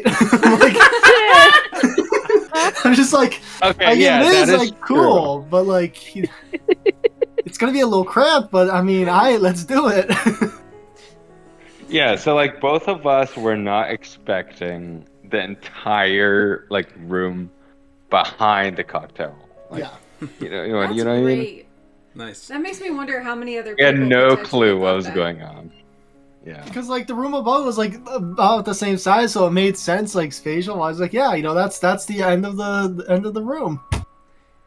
So Yeah. I know that like none of the like Meg, all the bridesmaids and groomsmen and family were all busy taking pictures like the whole time. Oh yeah, no, I did not get to go to cocktail hour. I went down to cocktail hour for one purpose and one purpose only: to figure out where the hell the videographer had gone. Oh, okay, yeah. We had a table of with a guest book that I think everybody signed pretty much. It's a great book. There's so many lines in The there. best Like, do they book. expect 100,000 people to go to your wedding? Because those guest books are full of so many lines. We got to bring them to every renewal we ever have, so that they can sign again. We had a table with wedding favors that I think got skipped over by a lot of people. I don't think they realized that they were there. It's okay. With custom little stickers that said the perfect Right. blend. Because When everybody had gone, I took an extra. that's good. We have more if you want more. I love tea. Tea Yes. is delicious. Yeah, it had 2 teas in there, a chamomile and a English breakfast, and it had a sticker on there that said like the perfect blend, because during Ghost, the musical, everybody kept saying that we blended really well when we sang. So when I saw that could be a thing, I was like, that's it. That's the one. It was. That's funny. So what did you think, Speaking- Dakota, Nick? What were your thoughts when we opened the doors? Because we also had planned songs for that. We opened it with Ninja Sex Party. I don't know Phenomenal. if you caught that. That's the song that happened when the doors opened. Very What was bold of you it? to assume I'm musically inclined. What song was it? I didn't Yeah, hear. honestly, I did not catch that It was music. Get Ready to Get Ready. We were just shocked yeah. that the doors opened. I also think so. Dakota and I feel like we tried to stay pretty low key. Yeah. Like we weren't trying to be in front or anything. After cocktail hour, you guys opened the doors, and we were just like, Oh, "Yeah, we'll lit. follow the crowd." Yeah, Yeah, let's go.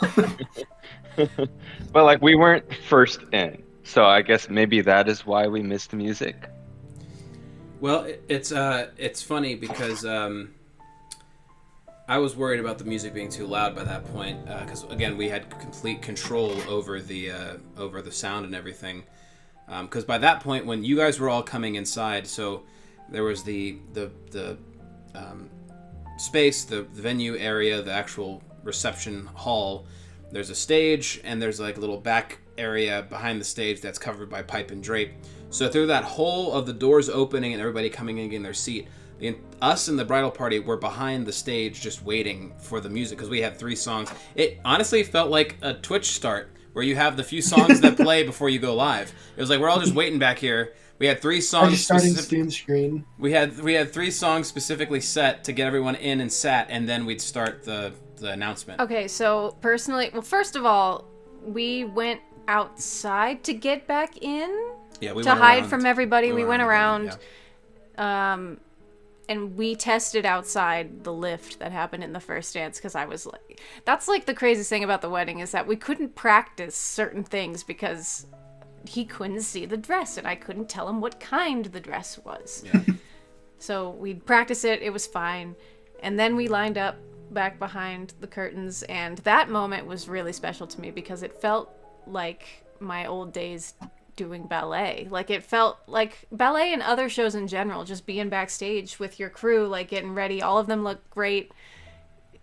That was like the most show moment of the whole wedding. Mm-hmm. So it had like its own personal greatness to me. It was great. And then everyone comes in and it was spectacular. And then my dad did the announcements, which was a lot of fun. We did it to Phantom of the Opera. It was very, very fun. Yeah, so I actually will also say, when we first came in, Dakota and I, we both saw that we were at table 12. And we were like, okay, we're going to be in the very back. That's fine. It's cool.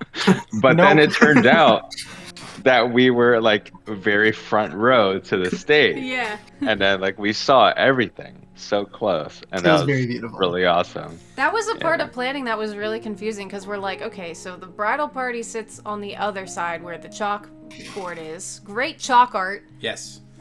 Tiffany Clark. The best chalk art. And we were like, well, okay, so the close family typically sits by the bridal party table, which is fine. But it's also on the complete opposite side of the stage, which is where we're doing other things, so...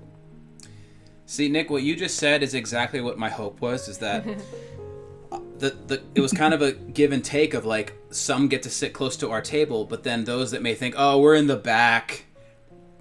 But wait, you're actually front row for some of the cool stuff that's about to happen. Yeah, I mean, we were literally front row. So that was kind of my idea, was like, that's kind of the trade-off of this room, is that you may be really far back to some things, but you're going to be really close to other things. So that was like kind of the idea, was like everyone gets an equal view on all the stuff happening where it's going to happen in the room at some point. So that was kind of my hope, because I knew, because let me tell you, when you're designing a seating plan, that thought goes through your head 1,000 times, like, is anyone going to be pissed off that I put them at table 12? Because that's human nature to go up to a seating chart and be like, oh, I'm not at table 3 or 4, I'm at 12. I see how important I am. So I was like, I should have been at table 1, actually. I was like, it's unavoidable. Someone has to sit there. So, but also with the way the room's laid out, you kind of benefit from it at some point. So that was kind of the idea. I am really glad that the 12 tables looked really good in there, because our original plan was 18 tables.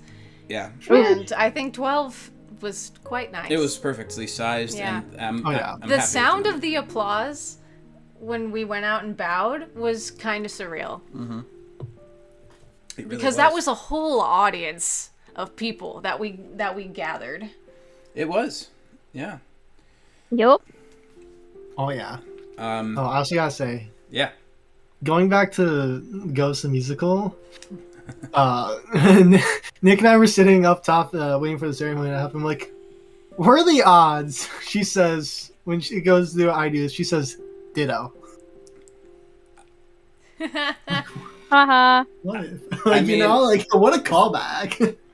Well, do you want to say what you wanted the original Walking Down the Aisle song to be? Well, not the walking part, just the intro. Oh, okay. I didn't want the walk was always going to be Into the West, but so for the ceremony, But you were walking north, dude. the pre-roll, the music that was playing while the guests were arriving and getting sat was all like Classical music. classical mixed with like movie themes that we liked, and that was all.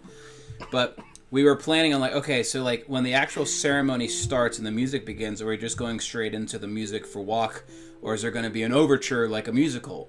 So for a second there, I was really toying with the idea of the Ghost overture to be what starts it all off before anyone even comes out, just not to walk to, but like let the overture play as like okay, we're transitioning into the actual ceremony is starting like an overture would.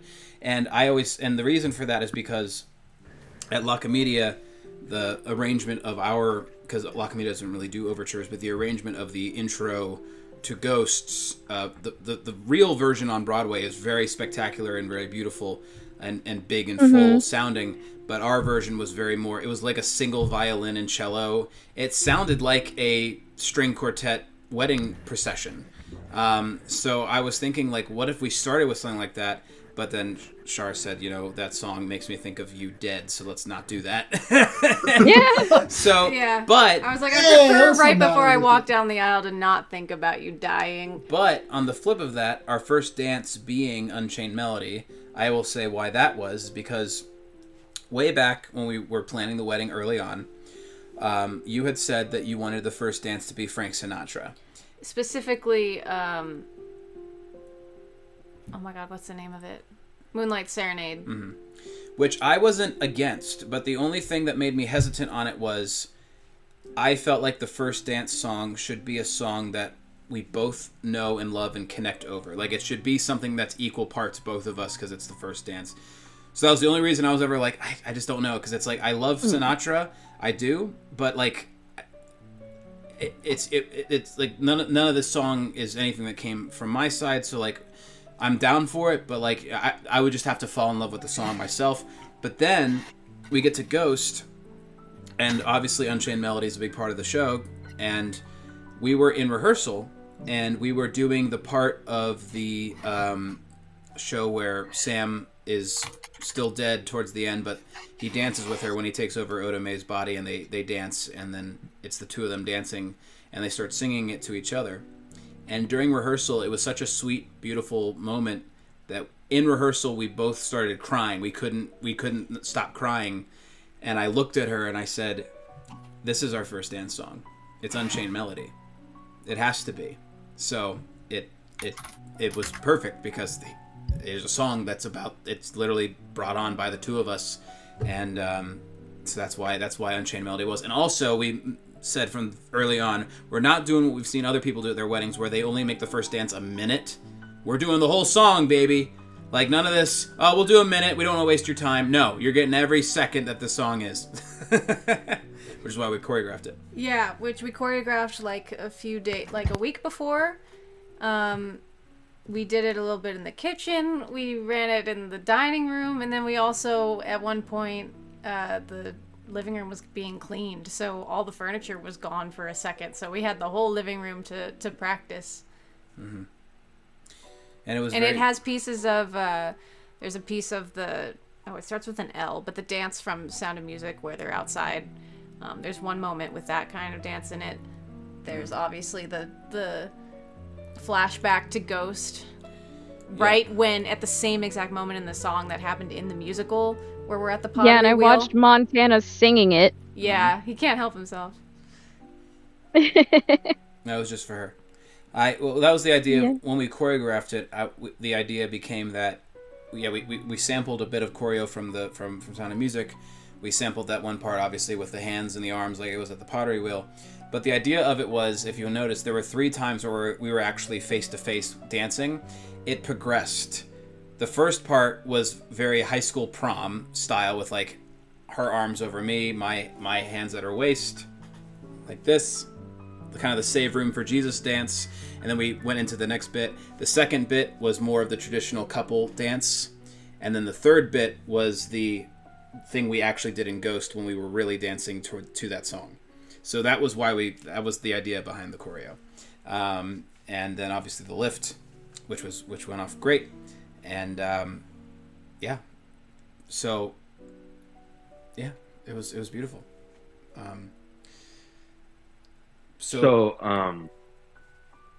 The dances with the parents, was that choreoed?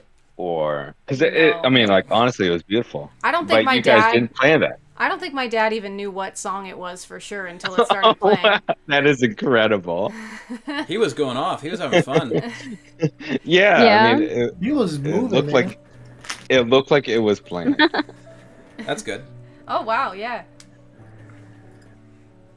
I Now I know your song with your mom has a big guitar solo, Yeah, we cut right? it. So you cut that, and you planned that beforehand, though. no. Well, we kind of talked about like not doing the whole thing, and then we were in the middle of it. Mom was like, "Okay, you good?" I was like, "Yeah, I'm good." So we stopped the music.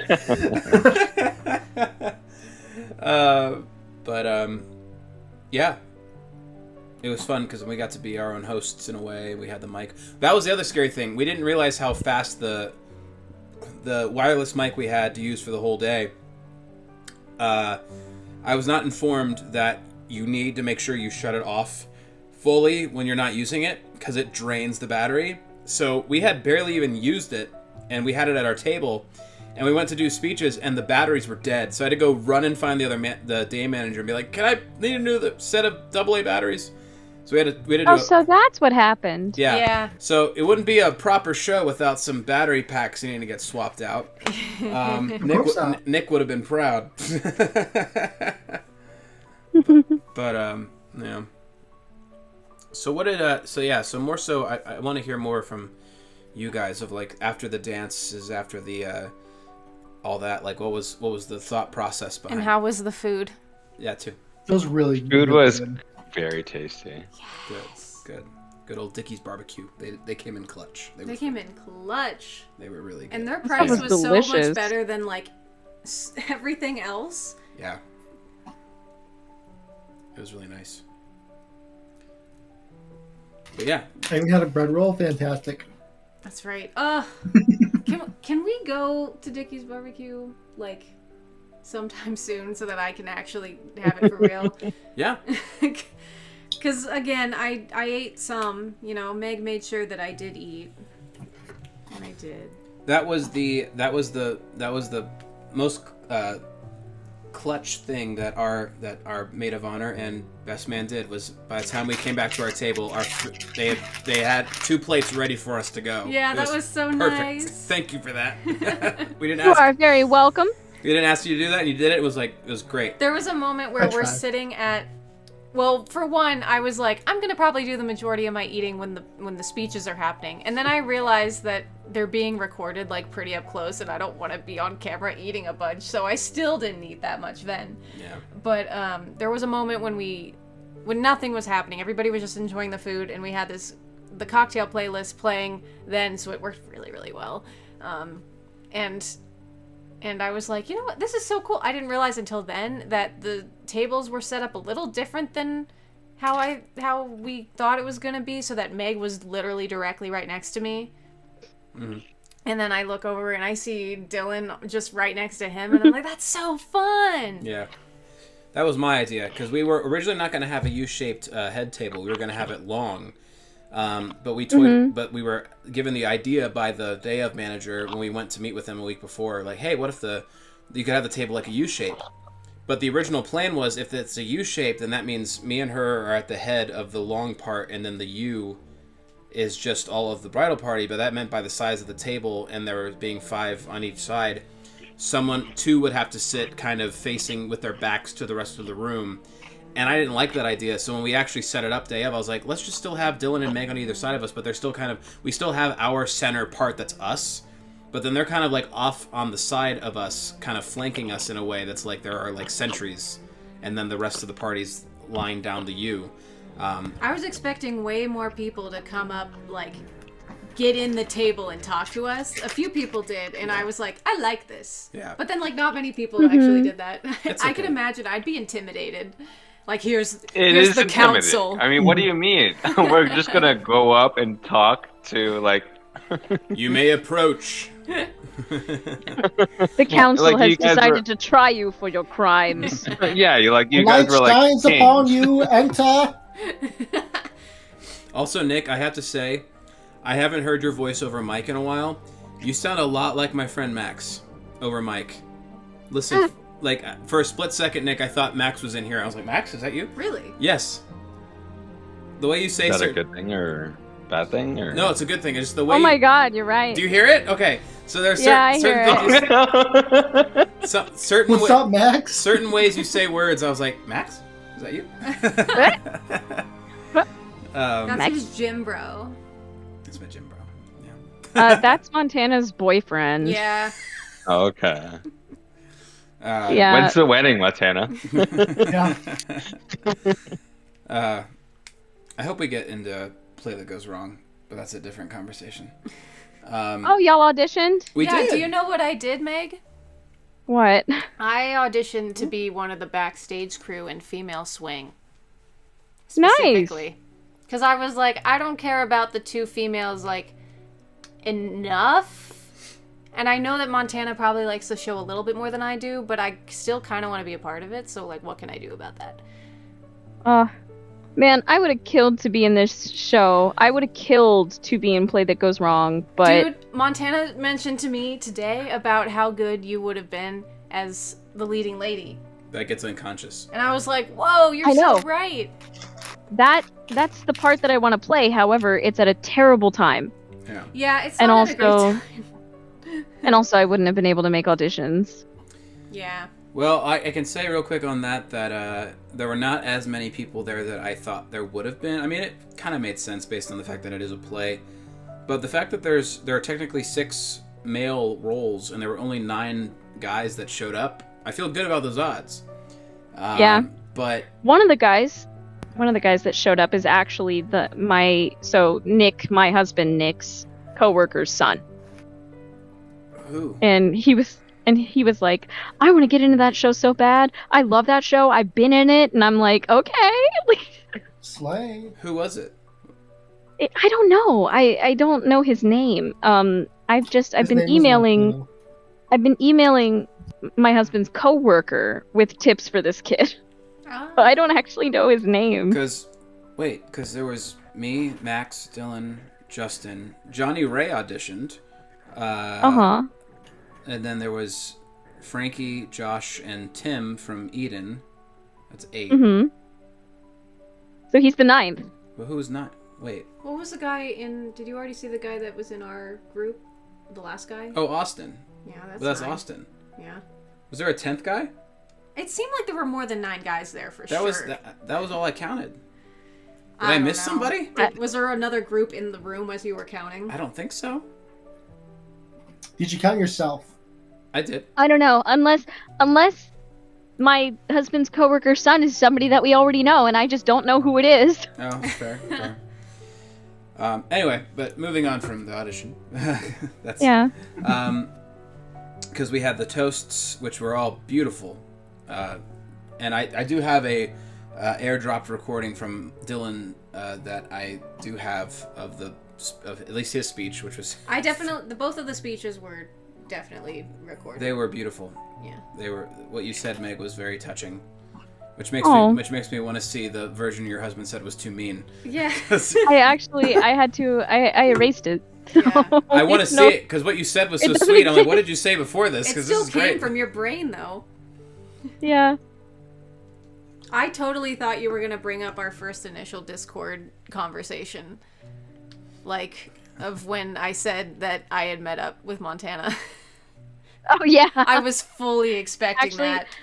In the original speech, I did include the "Leave Room for Jesus, oh wait" story, That is a great story. but I wasn't there, so I was like, I shouldn't include that because I didn't go. It's funny. I thought Dylan was going to be more mean than he actually was. I thought what he said was a good balance of humorous and making. Because also, fun fact, our wedding day was Dylan, my best man. It was his 30th birthday. Yeah. So the fact that he started the speech off with "Thank you all for coming to my birthday party" was perfect. Which is even funnier because him and his fiancee Allison, their wedding Is next year on my 30th it's birthday. on her 30th birthday. So our anniversaries coincide with 2 birthdays, which is really funny. Can't What forget are those the dates. odds? Yeah.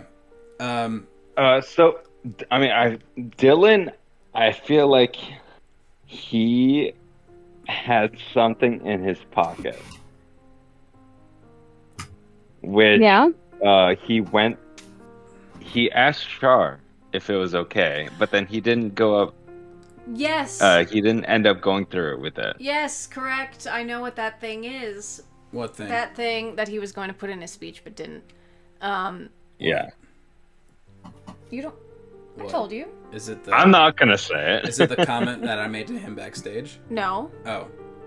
No. I can say this now. I don't care. Yeah. No. Tell me what is it? I don't know what you're talking about. No. We did the math on exactly. Oh, this. Yes. We did the math on exactly how long Dylan and I had spent kissing in Ghost because he Oh, yeah, I played the remember friend that. that betrays Sam, and he was gonna bring up that number in some fashion, and then didn't go. Which through. I expected that too, because we joked about that during Ghost. It was like, how funny is this that us and then the best man are these 3 characters, and in the show you have to kiss her every single show.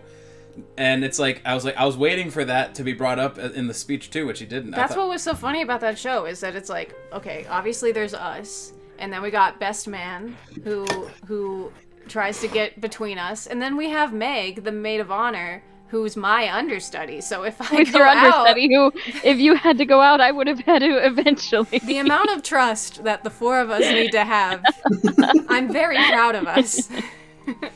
Yeah. Me and Dylan did joke about that a little bit because he was like, "If Shar gets sick," and I was like, "Yeah, I know." I know we would have had to do it, but yeah, I think Meg, it would have been awkward for the both of us. We went backstage like, I know. Yeah, no, you and I, we would have like acted our hearts out on stage, and then the second we leave the wing, we would have been like, Yeah, I believe I'm so Montana sorry. literally said to me, "It's like my sister." Yeah. I know. It's like my brother. I'm like, I don't know if I can. No. It's like, I'm sick too. it would have been.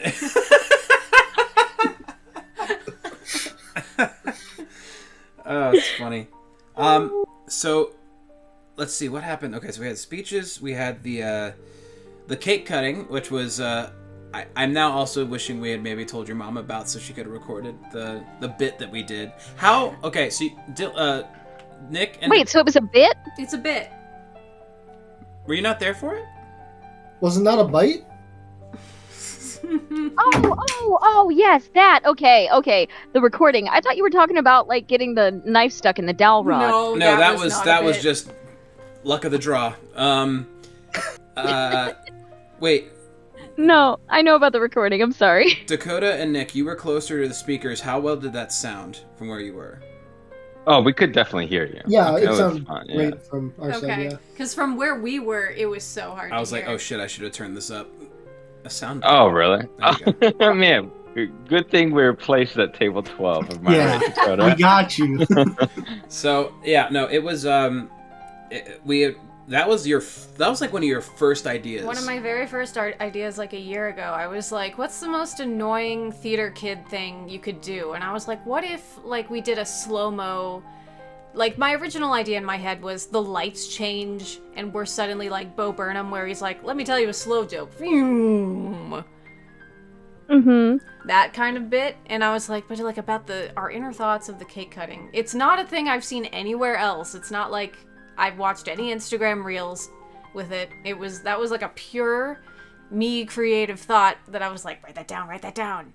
And then we recorded it. We recorded it like a few days before with our fancy microphones. He cut it together. He added Not a little. this one. No, not this one. He added a little bit of music. My voice actor mic that's downstairs. Yeah, I added a little music. Some reverb. Mhm. Yeah. It was funny. It was very funny. It was very good. After that, It was. Terrific. Okay, so after this part, this is where I want to hear more from you all, because as far as the rest of the reception goes, I'm not going to lie, a little bit of it's a blur for me. Mostly because so many people started coming up to us and like talking. It's like so many things were happening. I had very little food. I mean, I did eat our caterer's food, but again, like one little plate. Shout out to Meg. And yes, thank you, Meg. One plate and my eggs from earlier in the day. Like, and by this point I was having a few drinks, and people were insisting upon getting me some things, and so I was having a blast. But I would love, if anyone has any more clear coat remembrance of certain things, I would love to hear that now. After this, once we really started dancing and everything, Okay, so I do remember a funny moment where I basically joked. I was like, hey, I bet this is a voice recorded. And then you guys did a voice recording, and I was like, God damn it. Yeah. Do you remember that, Dakota? Yeah. That is voice recording. Yeah. Oh yeah, don't because let I it- couldn't see it that well. Makes sense. So like that was very fun. Dakota, Hi, I'm here. thank you. It seemed like everybody was sat in a good spot. Yeah. Yeah. Yeah. Like, it was a blast, man. Like, the music was popping. My hips were internally moving. Moving. I was very angry at Dakota for not dancing with me. Wow, rude. I remember. I'm not a dancer, man. I'm sorry. Who cares? fine, It's a it's fun fine. time. Yeah.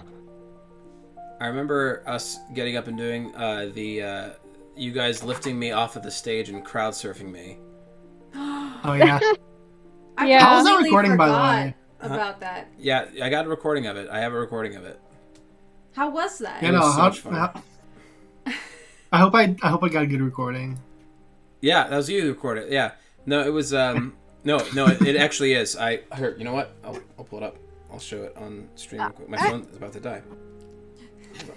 No, I remember Montana's just like, come here. Yeah? I don't remember whose idea it was. Gorgeous. It wasn't mine. It wasn't my idea to crowd surf. Someone said we're doing this, and I said, okay, cool. And then we did it. Oh, I don't know whose it was either. I would have done it, but with that dress, absolutely not. Okay. No, I not do. right I did back. pick up Shar. I did She pick up did. Shar at one moment, and I held her for a very long time. Oh my gosh.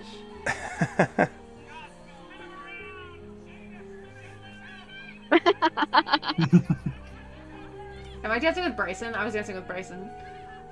Yeah, Yeah. so silly. We did the cha-cha slide. Is that what we did? I think so. I Yeah. did the bouquet toss, and Alyssa caught it, which I thought was hilarious because Alyssa is currently taken. Oh yeah, I put on pony and gave you a semi lap dance. Oh, for the, That was crazy. that was crazy. Very silly. for the garter toss, and then I Dude, tried. Yeah. I was watching like, dang, I'm jealous. I wish I was Shar in that situation.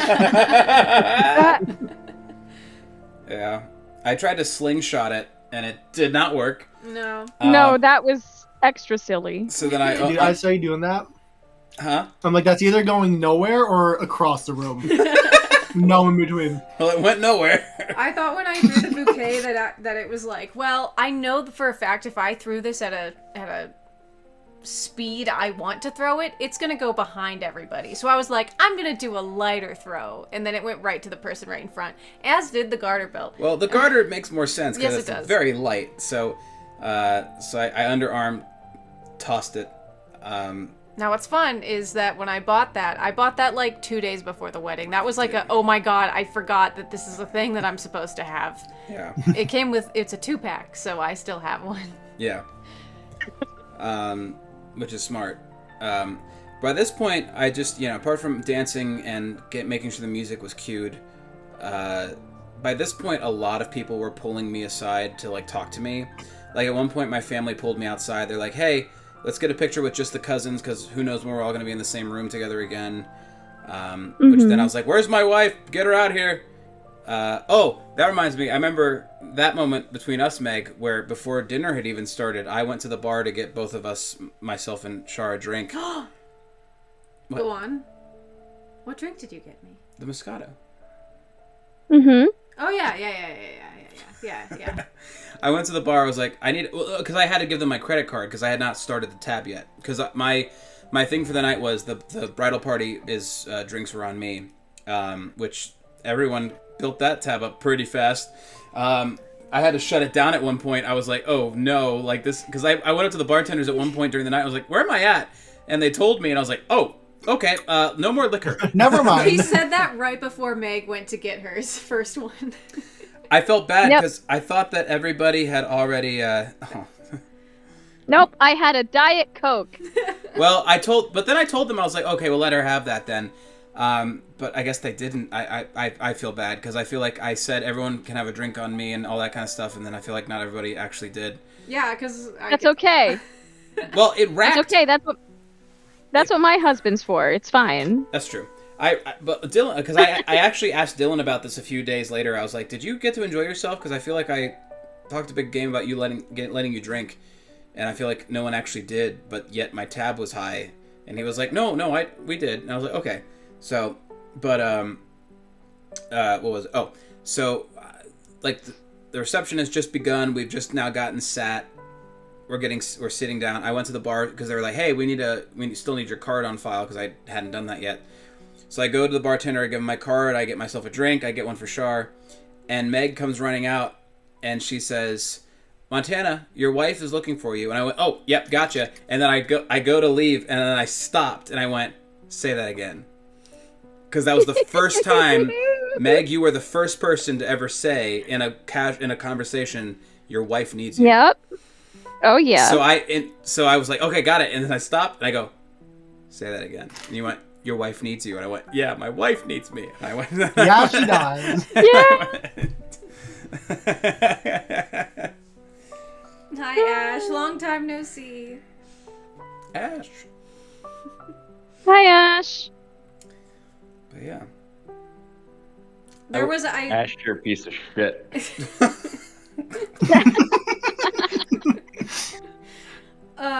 I just remember specifically.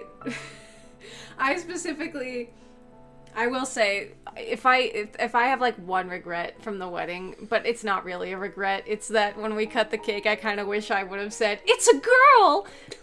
Just kidding. Because it was strawberry cake. It was a bright pink cake, yeah. Oh, you would have been, oh. But alas, I didn't think to, I didn't think Surprise! about it This until is later. all just an elaborate gender reveal. 'Cause we... It would have been very funny. But anyway, I remember because I only had like one shot of tequila. I could have used more, but I had one shot of tequila, and it very much hit me at the specific moment when like Smooth Criminal was on. And I've never been in a situation where like everybody there knows about my history with MJ dancing. So like a whole crowd of people just knows to stop and back away and watch. It was very weird. And I'm like, well, you guys, I'm in this dress. I can't be like doing all that in this. And then specifically the tequila that has happened on stream before, where like I've had tequila rose and I've been like drawing, and it just is a wave of like warmth and everything hits me very fast. And that's what happened right as I was about to try doing like Smooth Criminal, and I'm like, I cannot be drunk and be doing a show ever in my life. Oh no. I was like, this is a thought that's just occurred. This cannot happen in the future. See, that happened to me too, because I had been sipping on a few things for the most part, and I'm glad that when the first shot was offered to me, I said, make sure it is Reposado tequila, because I knew if I'm going to enjoy the rest of the evening, it's got to be tequila, because anything else is going to put me in a weird space. So like, give me tequila if it's going to be anything. But same thing, I had maybe 2 or 3 by this point, and same thing. It was like the energy of the day and the emotion and the excitement and all that stuff. Same thing. We were all dancing, and then it all hit me at once, and I went, and that's, I think, and I know, because there's a small chunk of time there where I was like, I don't remember a whole lot, and I kind of regret that. But I thought I was fine, and then I suddenly was not fine, because 2 of our other friends informed me that I went up. I just apparently started going around giving everybody a hug, and Yes. I don't really remember doing this. I remember that. Yeah. Okay. Yep. Okay. I think this was the moment in the night where I was like, "Where's my husband? Where is he? Where is he? Where? Yep. Where Yep. is he?" Hmm. He was going around giving everybody a bro hug. I appreciated that, though. Yeah, same. I really liked it. I promise you, I meant it.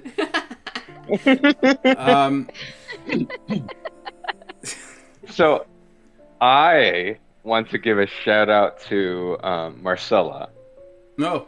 who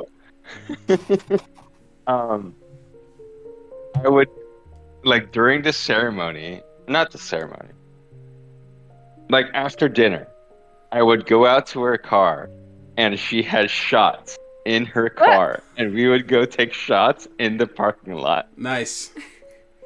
Shout out to Marcella. I didn't know that was going Wow. on. That. I knew that my high school friends were like outside a lot, doing their own thing. Yeah. I'm so glad that they were there. That was such an unexpected table. And Yeah. until like that, I'm like, oh my god, really? I just have all these friends from high school that I haven't talked to in a long time, but people that I liked, Mhm. and they're here. Yeah. That was very special. Because by that point, okay, so apparently I'm giving everybody a hug. And, because then Jimmy Sir showed up, and I was like, oh my god, Jimmy! And I hadn't seen him since high school, and I'm giving him a hug and saying hi to him. Because I think my thing was, like, I felt bad at one point, because I'm like, I feel like there are so many people here that I haven't had a chance to say hello to, because they're here for us. But I know that's the whole thing. It's like, that's your day, you're not going to talk to everybody, but, like, it's still just, like, there's so many people in this room that... And not only that, but people that have traveled. Right. It's like they came all this way to see us, be here for us, and some of these people I haven't seen in forever, so it's like, I think it was a mixture of... I did admit this to you at one point, and I will share this now. I did have a small panic attack at one point, and I think it was a blend of, yes, the tequila finally hit me, and not in the way of like, oh my god, I'm married, and it was literally more in a, I'm the host of this party, and I don't think I've talked to everybody. Are they having fun? We put this on, like, yes, we got married and we did that thing, but like now it's a party that we're responsible for. Are people enjoying themselves? I haven't talked to everybody yet. So I started to get really like, so I do know that at one point I had to go into the bathroom. I splashed some water on my face, and I literally like slapped myself across the face in the mirror, and I said, hey, stop it. Cut it out. Hey is for horses. Yeah, I mean, like, we were all there to celebrate you guys, which is Exactly. like, it doesn't, yeah, you know what I mean? Hello, Dracaries. It's a different kind of stream today. We're just reminiscing about our wedding that happened exactly 3 weeks ago today. You guys had a wedding? Congrats. We did. Wait, what? Yeah, I know. It was really... wish you guys could have been there. I would have given you a Yeah, blow. man, that would have been wild. Imagine if. That would have been cool. Yeah, Thanks for the invite. Like I said, I didn't use the bathroom once, but I know that the bathrooms there are so cool. Yeah. I Yeah. was like, this is gonna be great for the guests. Yeah, they got all the show posters on the walls and stuff, all the bands that played there. I do know at one point I got into a pseudo argument with the night manager because she was insisting that we were getting close to the end time and we weren't, in her mind, close enough to being ready to leave yet by the time we were supposed to. Because that was when I had to go and actually, like... Thank you so much for saying that. Hi, Hello. Welcome. THJ777. We were reminiscing about our wedding day.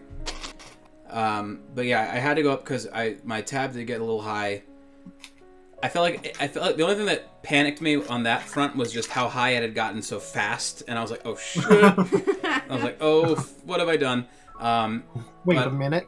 But I was up closing the I was up closing the tab, and the bar manager, who was the night manager, was like, "So, you guys got a team coming in to clean this up, or what's the deal?"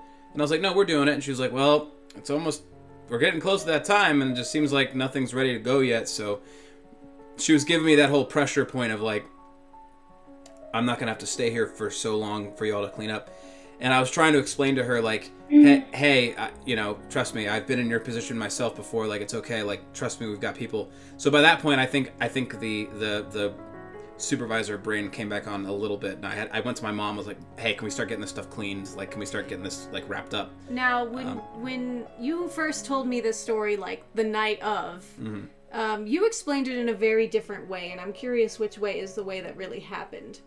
What way did I say? Because you said that your manager brain kicked in, and you told them, hey, you know what time you get out? Oh, no, I said that too. Oh, okay. No, that's on top of this. I did say, like, I've been in your position before. I said, I know you guys, because I knew she was trying to strong arm me into the idea of, like, these guys have been partying. They're not focusing on wrapping up.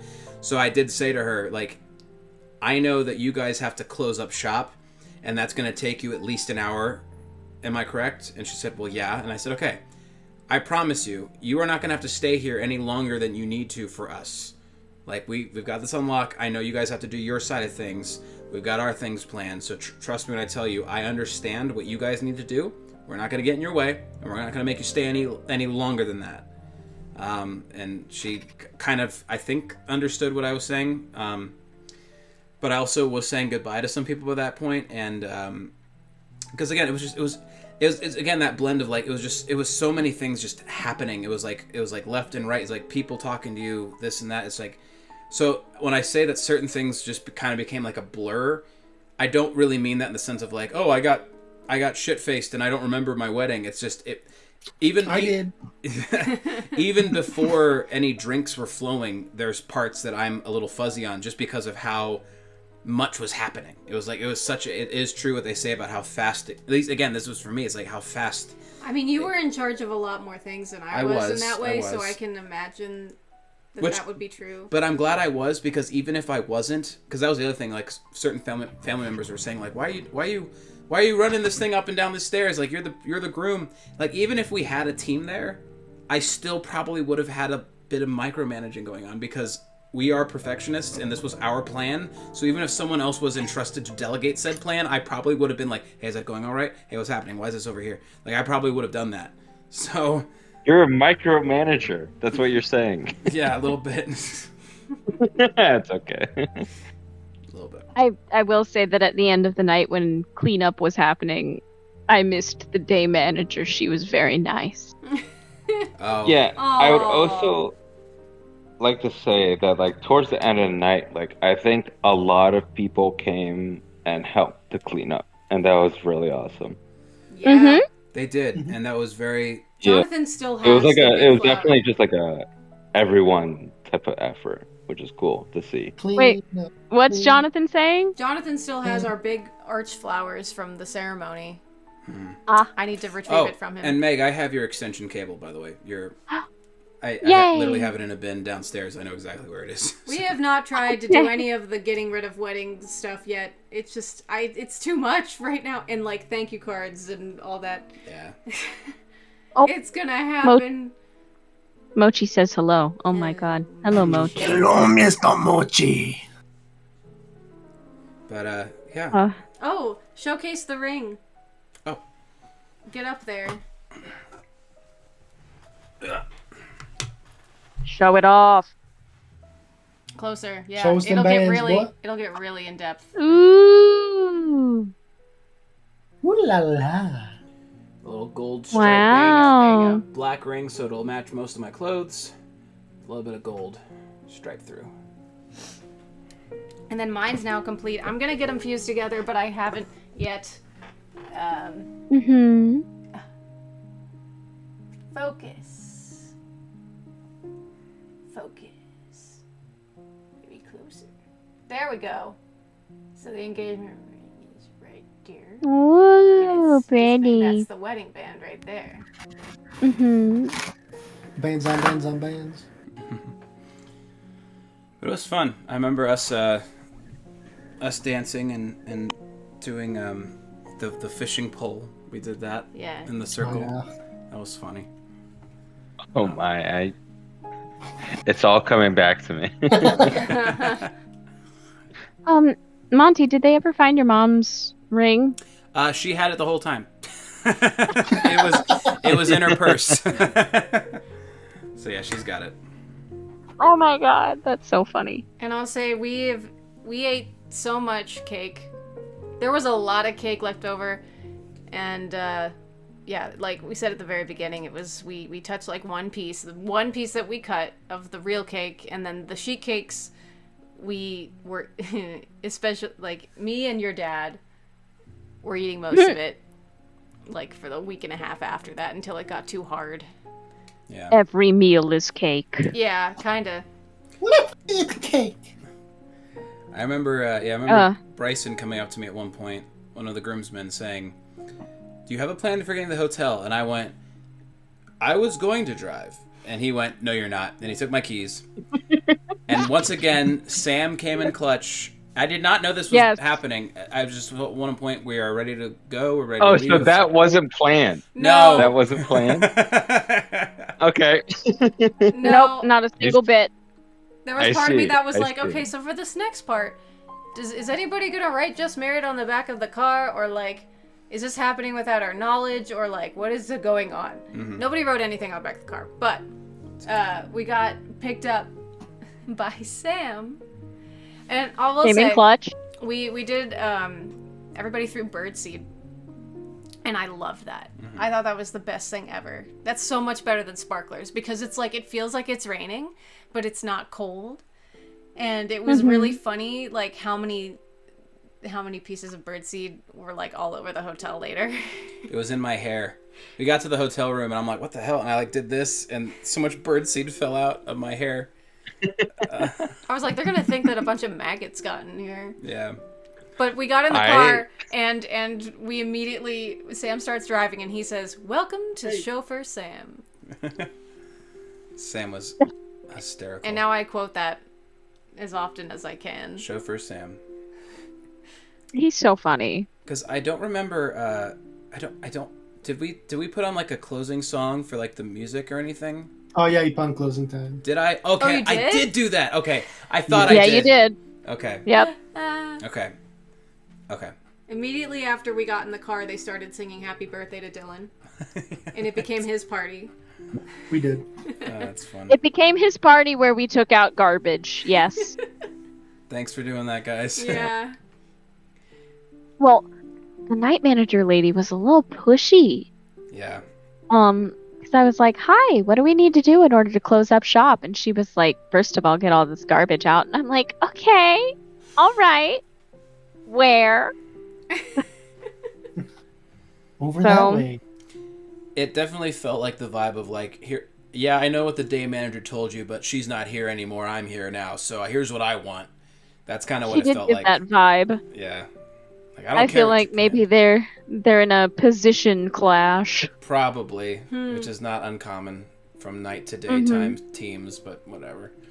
Well, I'm sorry if she was like that to you guys as well. Whatever. She's fine. But yeah, I remember dancing a lot, and thank goodness that I love that Spotify has that feature where it fades into the next song. Yeah. Who needs a DJ? It worked so well. It literally it'll gapless playback, and then you literally just set it to how many seconds of overlap do you want, and it'll just fade in and out of the song.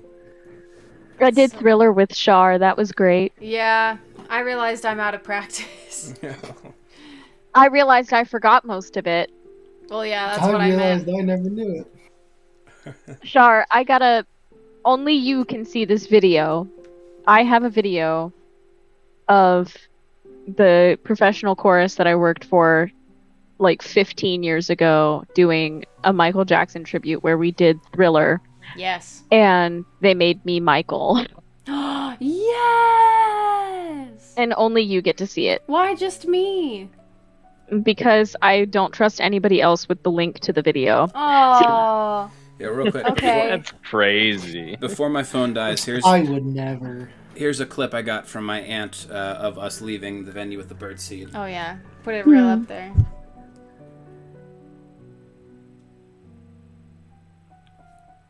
I know, Yeah. little there.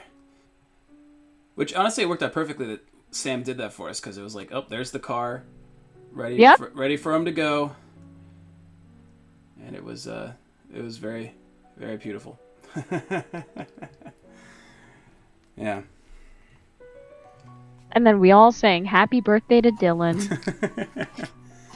It was great because we got to the hotel and then we ordered Cousin Vinny's pizza. It was fantastic. Did any of you guys go to the after party? I did not. I went home. Yeah. That's fair. Well, Nick and I really. I know that. There was Yeah, like an Dakota after- and I went to We vibed. your house, Montana. Oh, you did. Oh, Okay. you did go to our house. Yeah. Yeah. How did it go? What happened? Because I know nothing about that night, really. Yeah. Somebody bursted through the screen door. I know that. My cousin walked through our screen door. My dad replaced it the other day. Oh no. Oh my god. Yeah. I was like, that's What? lit. I didn't even see it when I came to drop off all those bottles. Do you want to tell the story of the when we first got to the hotel? I feel bad about this. I did not mean to be rude to this guy. I don't even mean that Oh, part, no. but that part's funny too. Oh, which part were you talking about? Go on, do that first. Okay, well, we got to the hotel, and I had booked specifically a specific room type, and the front desk agent was, we're obviously in our, she's in her dress, I'm in my tux, and the guy was like, oh, congratulations, like, let me upgrade your room type, but because I've worked as a front desk agent, I knew he was trying to be nice, but I knew he was basically just reconfirming that we did in fact get the room I booked, because that does happen sometimes where you book a room type, but they don't always hold it for you if you're late to show up, like we were, obviously, because it was late in the night. I don't know, I think my brain was clicking more in the way of like, yeah, no, I know what you're doing, buddy, like, I get it. But I was not, apparently, according to Shar, I was a bit more like, yep, cool, thanks. Kind of Yeah, he was like, I've upgraded your room for you guys, and you were like, thanks, man. more of like, well, of course you would. Like, That's what I thought. Oh my god. So I didn't mean to be like that to him. You mean the keys? I mean the trying to get into the room. Oh, I was trying to carry her through the arch of the door, but the door was so small. Oh. Okay, so there's the traditional thing of being carried into the room, and we did it 3 times. Because I tried. My husband has yet to carry me over the threshold. 3rd time's the charm. Well, I did it the first time, and because I like went in the room, I set the camera up so I could record it, and then we attempted it, and again the door was very narrow, so I'm like trying to like get her in without hitting her head on the frame. I think I accidentally hit your arm on the door. That was the second my time. God. Oh, that was the second time. So the first time actually was fine. The first time was okay. But then I was like, I'm not happy with this video. Let's try it again. Yeah. And then, and then what happened was, they have valet parking at the hotel. So Sam dropped us off and hands me back my keys. We thank him for doing that. Emma picks him up. We go inside, check in, get upstairs. And a good, 15, 20 minutes goes by. We're in the room, and I realize I still have my keys on me. And I think, wait, weren't they supposed to valet my car? Wait, why do I have the... Shouldn't they have the keys? Why do I have the keys? So I call down to the front desk, and the same guy says, oh, hello, Mr. Iverson. How is your room? I said, oh, no, it's great. I said, you guys valet, right? And he said, yes, we do, Mr. Iverson. I said, I have my keys. He said, yes, Mr. Iverson. I said, is my car still out front? And he went, yes, Mr. Iverson. I said, do you need my keys? And he said, we were hoping so, Mr. Iverson. I mean, if you really want to leave it so parked professional. there, And I was like, yes, you could. I was like, let me run those down to you. And he said, yes, sir. And so I hung up the phone. So I'll be right back. So I ran downstairs. And and then now by this point, whatever I may have said when I checked in, by this point, I remember this specifically. I go up to him, I go, I am so sorry. And he went, you're fine, sir. We'll take care of it. So he was very professional. That's so funny. Oh my god. Yes, Mr. Iverson. Yes, Mr. We were hoping so, Mr. Iverson. I remember him saying it exactly like that. It's like, this car's just out front. Just out in the The oh God, what is that thing called? The Oh man, the Floating carport area. or whatever. yeah. That's so funny. Oh yeah. Oh man. Oh, and Char, are you okay? Getting smacked up? Yeah, I got like a little scratch on my elbow, and Wow. But actually, the thing, I still kind of have maybe. Hold on. There was like I got a pretty bad rash from my dress because you know how it like it got like really sharp in the back. Yeah. That part right there. It was like very red, and then it was kind of like my skin was really hard there for a few days. But I mean, it was fine. So, the morning after, though. I'm so happy you're saying this. Is this the part you were talking about? No, Oh. it was no. But please do. So. Say what the room is. We're in our upgraded room. No, our upgraded room is on a corner. Is a corner room, which a I corner do love room, corner rooms. Which is facing. Which on one side is the Dayton Dragons field, like right there, whole field. And the room is entirely windows on the side and the front. Corner with just windows. And Floor to ceiling. So we wake up in the morning and I can hear engineering in a room below us, which is common. You know, again, I've worked in hotels. I know it happens. You know, it's now 9 or 10 a.m. time for maintenance if they need it. So, you know. And he also gave us a later checkout. We got a 1 p.m. checkout, which is very nice. So I can hear, because you can, and you know, sound travels in buildings like that. So like we're waking up and I can hear drilling from like beneath us. Like I'm like, oh, they're fixing an AC unit or something. Like it's common, whatever. And I keep hearing like, and it's literally right below us, or so I thought, because it sounded like it was. I'm like. It's like, wow, I can really hear them. They must be like in the room right below us or something, because like I can really hear them. And I'll be honest, I'm not wearing any clothes. So I get up. It's a beautiful sun coming through all the windows. I stand up.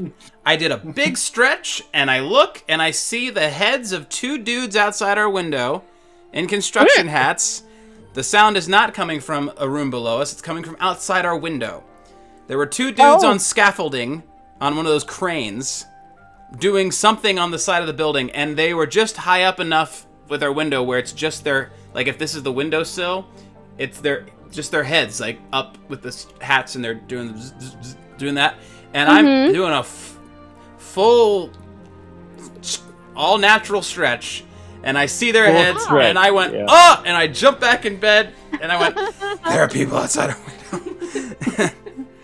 So what you're saying is you gave them the full Monty. Yeah. I sure did.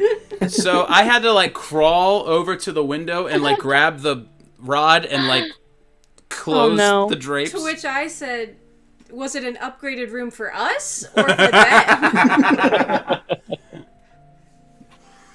Oh my god! No, he was like, hey guys, so this guy was kind of rude when he checked in. Work on their room first. Yeah. And it's like They just got married, so be ready to look when they start. There was a He really said, this guy patronized me. Make sure you go and terrorize them in the morning. There was a moment like when we first got into the room. I'm in my dress and I look outside the window. I'm looking at the view and I see like this group of young men, probably like college guys, walking down, and I am like standing so still looking down on them like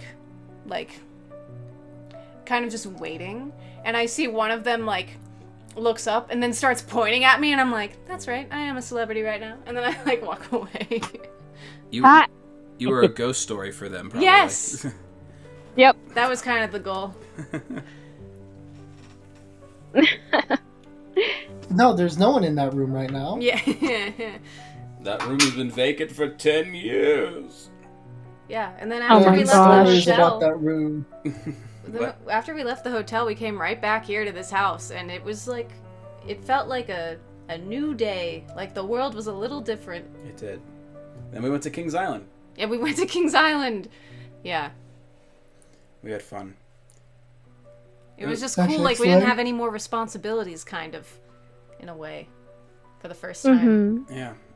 It did feel like a lot washed away, like as far as just like the heaviness of the planning, and it happened. It went well. It went great, and then it was just People done. said it went well.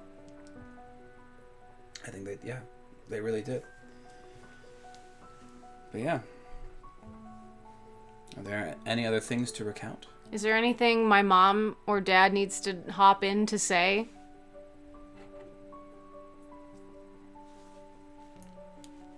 I sent a picture that I took with your father, Shar. Really? Yeah, it was me, Dakota, and your dad. We just took a picture. Oh my god! Yeah, I who's love that it. hideous guy in the back with no hair? I love it. You guys look great. I just wish it could have been. I just wish it could have been longer.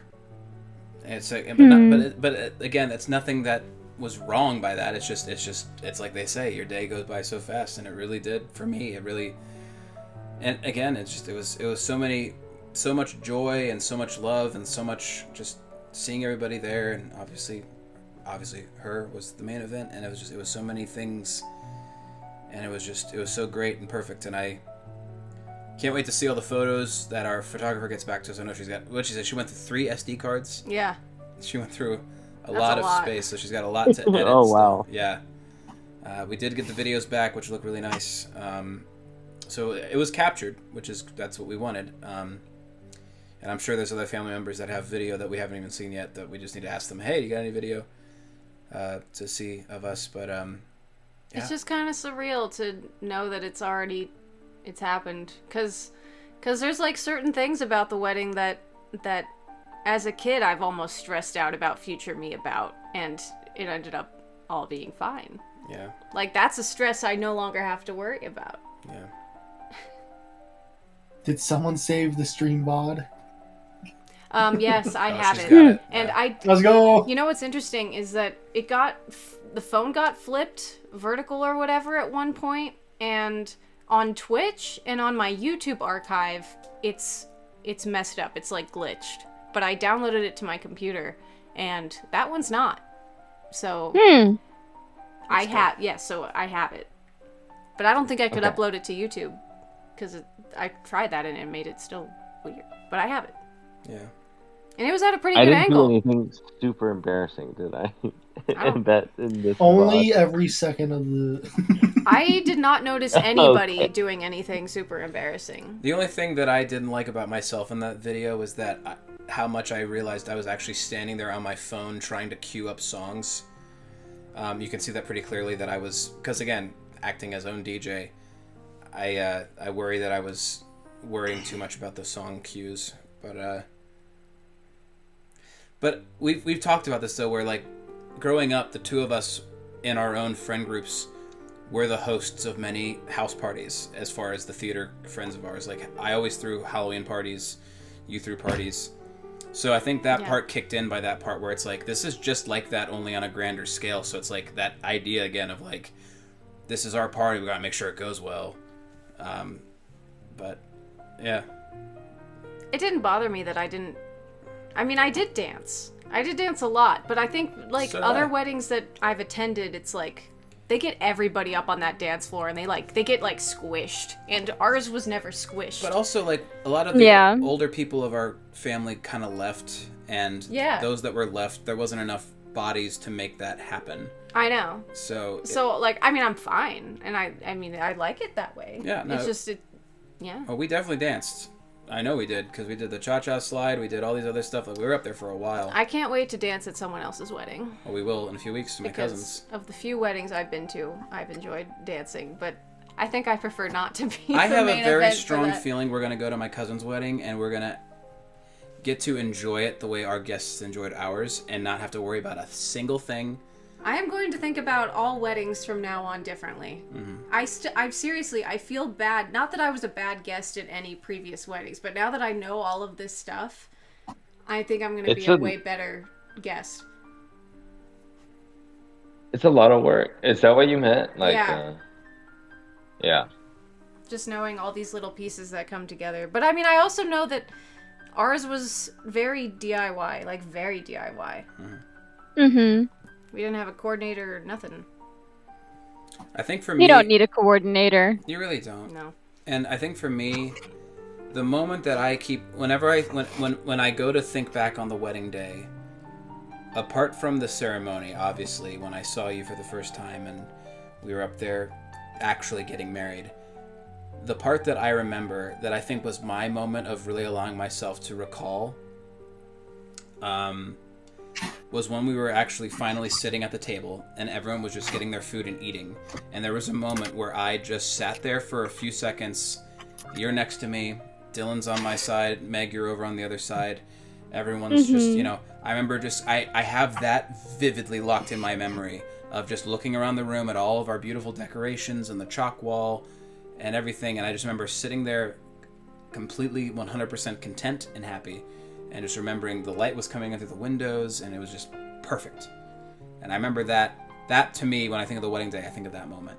And I looked over to you and you were eating your barbecue and you smiled at me and that moment is when I think back on the wedding specifically, I think of that moment. That's what I think of. I'll never get over how on time we were. Like, if anything, we were 10 minutes late or something. A few people were freaking out a little bit, and I'm like, of all the weddings I've worked, 10 minutes late, that's incredible. That is so good. That's early. We've worked, in catering, we've worked for expensive weddings where even with the actual coordinators and everything else, things go off by 30 minutes. Yeah.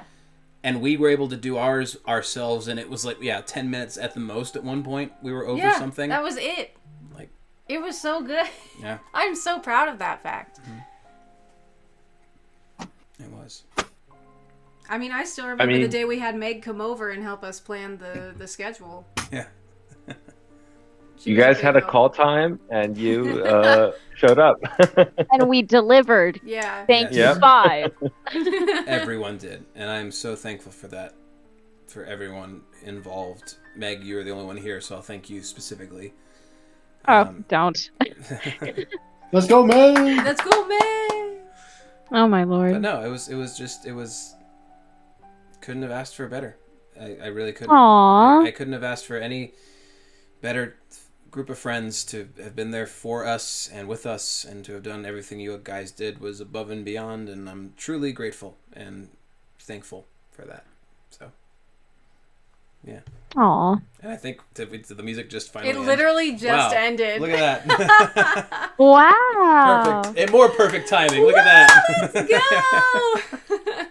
Let's go. Scene. Oh, man. That's crazy. Nice. Right. Any closing statements? Gosh, I'm really It has glad been- I do not want to journal this anymore. No, I am very happy. You don't need to. I do not want to write that down. Yeah, we got it. We could just save the VOD. Have a closing statement. Yes.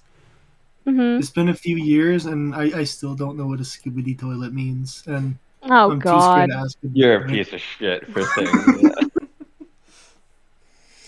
I don't know. Somebody get this guy out of here. Somebody get this guy out of here. Okay. I will say congratulations, and I was very happy to be there. Same. It was very beautiful. Yeah, you I was guys just should glad come. I gotta meant be to a say. part That's of what it. you meant to say. Yeah, Yeah. sorry. I had a glitch in the system. Yeah. And then also Meg, Dakota and I had a very nice time talking to Nick, which We was did. very nice. Good. God. Yeah. He looked a little lost. But it was He always does. but we did have a good time talking to him. So it was nice. I love my husband, but he's very directionally challenged. So if he does not have any grounding of where he is, he always looks a little lost. I talked to him about mochi. Oh, Yeah. yes. Phenomenal. We were talking about mochi, Yeah. and then there were open doors behind us. We're like, oh. Yeah, and about how I accidentally spilled some Guru stuff on him, mochi. yeah. Did you like the sign, the seating chart sign? Oh, that was Yes. incredible. It was very beautiful. Because that was I was made able to by find my this name. guy. Good design, my dude. Mm-hmm. Thank you. So good. It It definitely tricked. told us our place at Well, 12. that's good. It was so good. Apparently, it tricked the sign company that printed it that they thought I was a graphic designer for real. They also thought I was the wedding coordinator. They thought you were the wedding coordinator first. They didn't know I was the groom.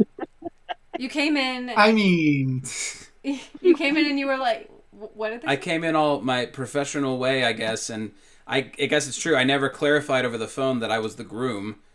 So when I came to pick up the sign, they were like, "Wow, you know, the couple you're working for should be very thankful to have someone like you working for them because you're doing a lot of great work, like the way you handle yourself with the phone, and everything."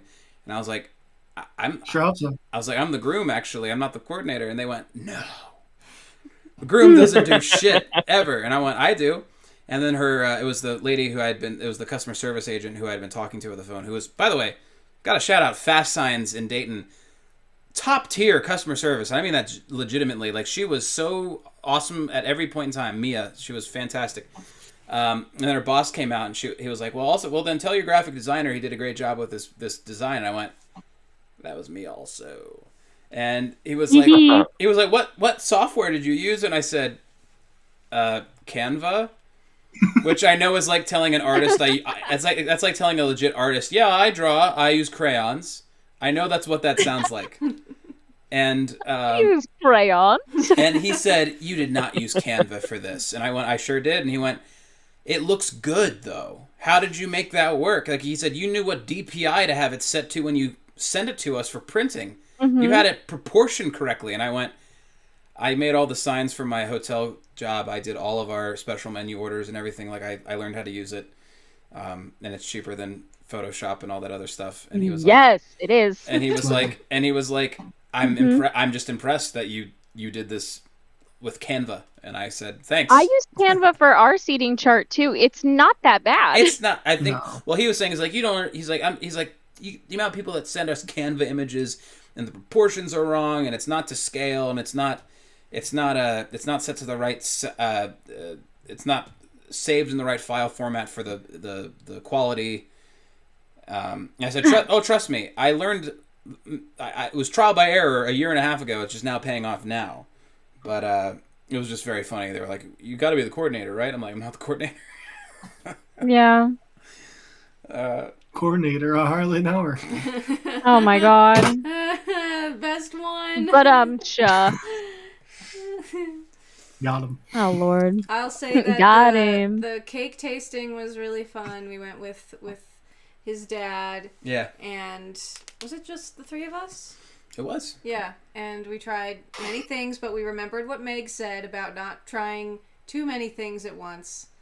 Oh my god, yeah. And then the food tasting was great. That we went to with the mothers. And yes. Oh my god, everything was so good. Like I said, we got to go to Dickie's this Shout week, out please. to Dickie's Barbecue as well. Mm-hmm. Specifically, the location in Springboro, Ohio.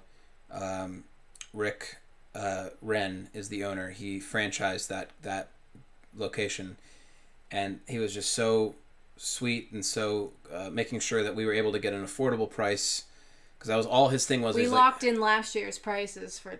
And he still gave us a discount. He gave us like a 20% discount. Mm-hmm. He was like, I just want to make sure that he's like, I want to make sure you guys are able to get food at an affordable price, and we give you the best we can offer. So that was very, very helpful. And oh my gosh, yeah. Another thing, don't get expensive catering. You don't need to do it. Like, there are some, like, if it's the vibe and if you got the money, then sure. But like, you don't need it. Like, hell. The food was amazing. It was good. That's right. It was good. Like, it speaks for itself. Yeah. Yeah. My venue graciously caters all of their weddings, so that's very nice. Yeah. You had to in order to book a wedding there, you had to get the catering from the venue, but it was all good food, so. Yeah. Thank goodness. You just don't. Yeah. You don't need to fall for the victim of all those extra catering. Again, having worked for one, we knew. I knew how unimportant I was. Don't fall for their list of recommended caterers. Mm-hmm. Yeah. I mean, heck, the amount of catering shifts I've worked where there's just a point in the night where all these buffet changers or whatever are just sitting against a wall, just watching everybody. It's like on the dime, and I'm like, you we don't need that. You don't need all that extra payment for essentially the same service, and honestly, not that much different in quality food, because we've seen how that higher end stuff gets there and is how it's prepared for service. It's like, I wouldn't pay what they paid for this, and I work for this company. Like, it's like, no, yeah. Shout out to Mercy, who altered my dress, which phenomenal. Yes, she did very, very, very good. I had our friend Linda there to check the second alterations. Meg was there the first one. Bustle was really cool. It was like there was like 5 different places to bustle it. Shout out White Wisteria, which is where I got the dress.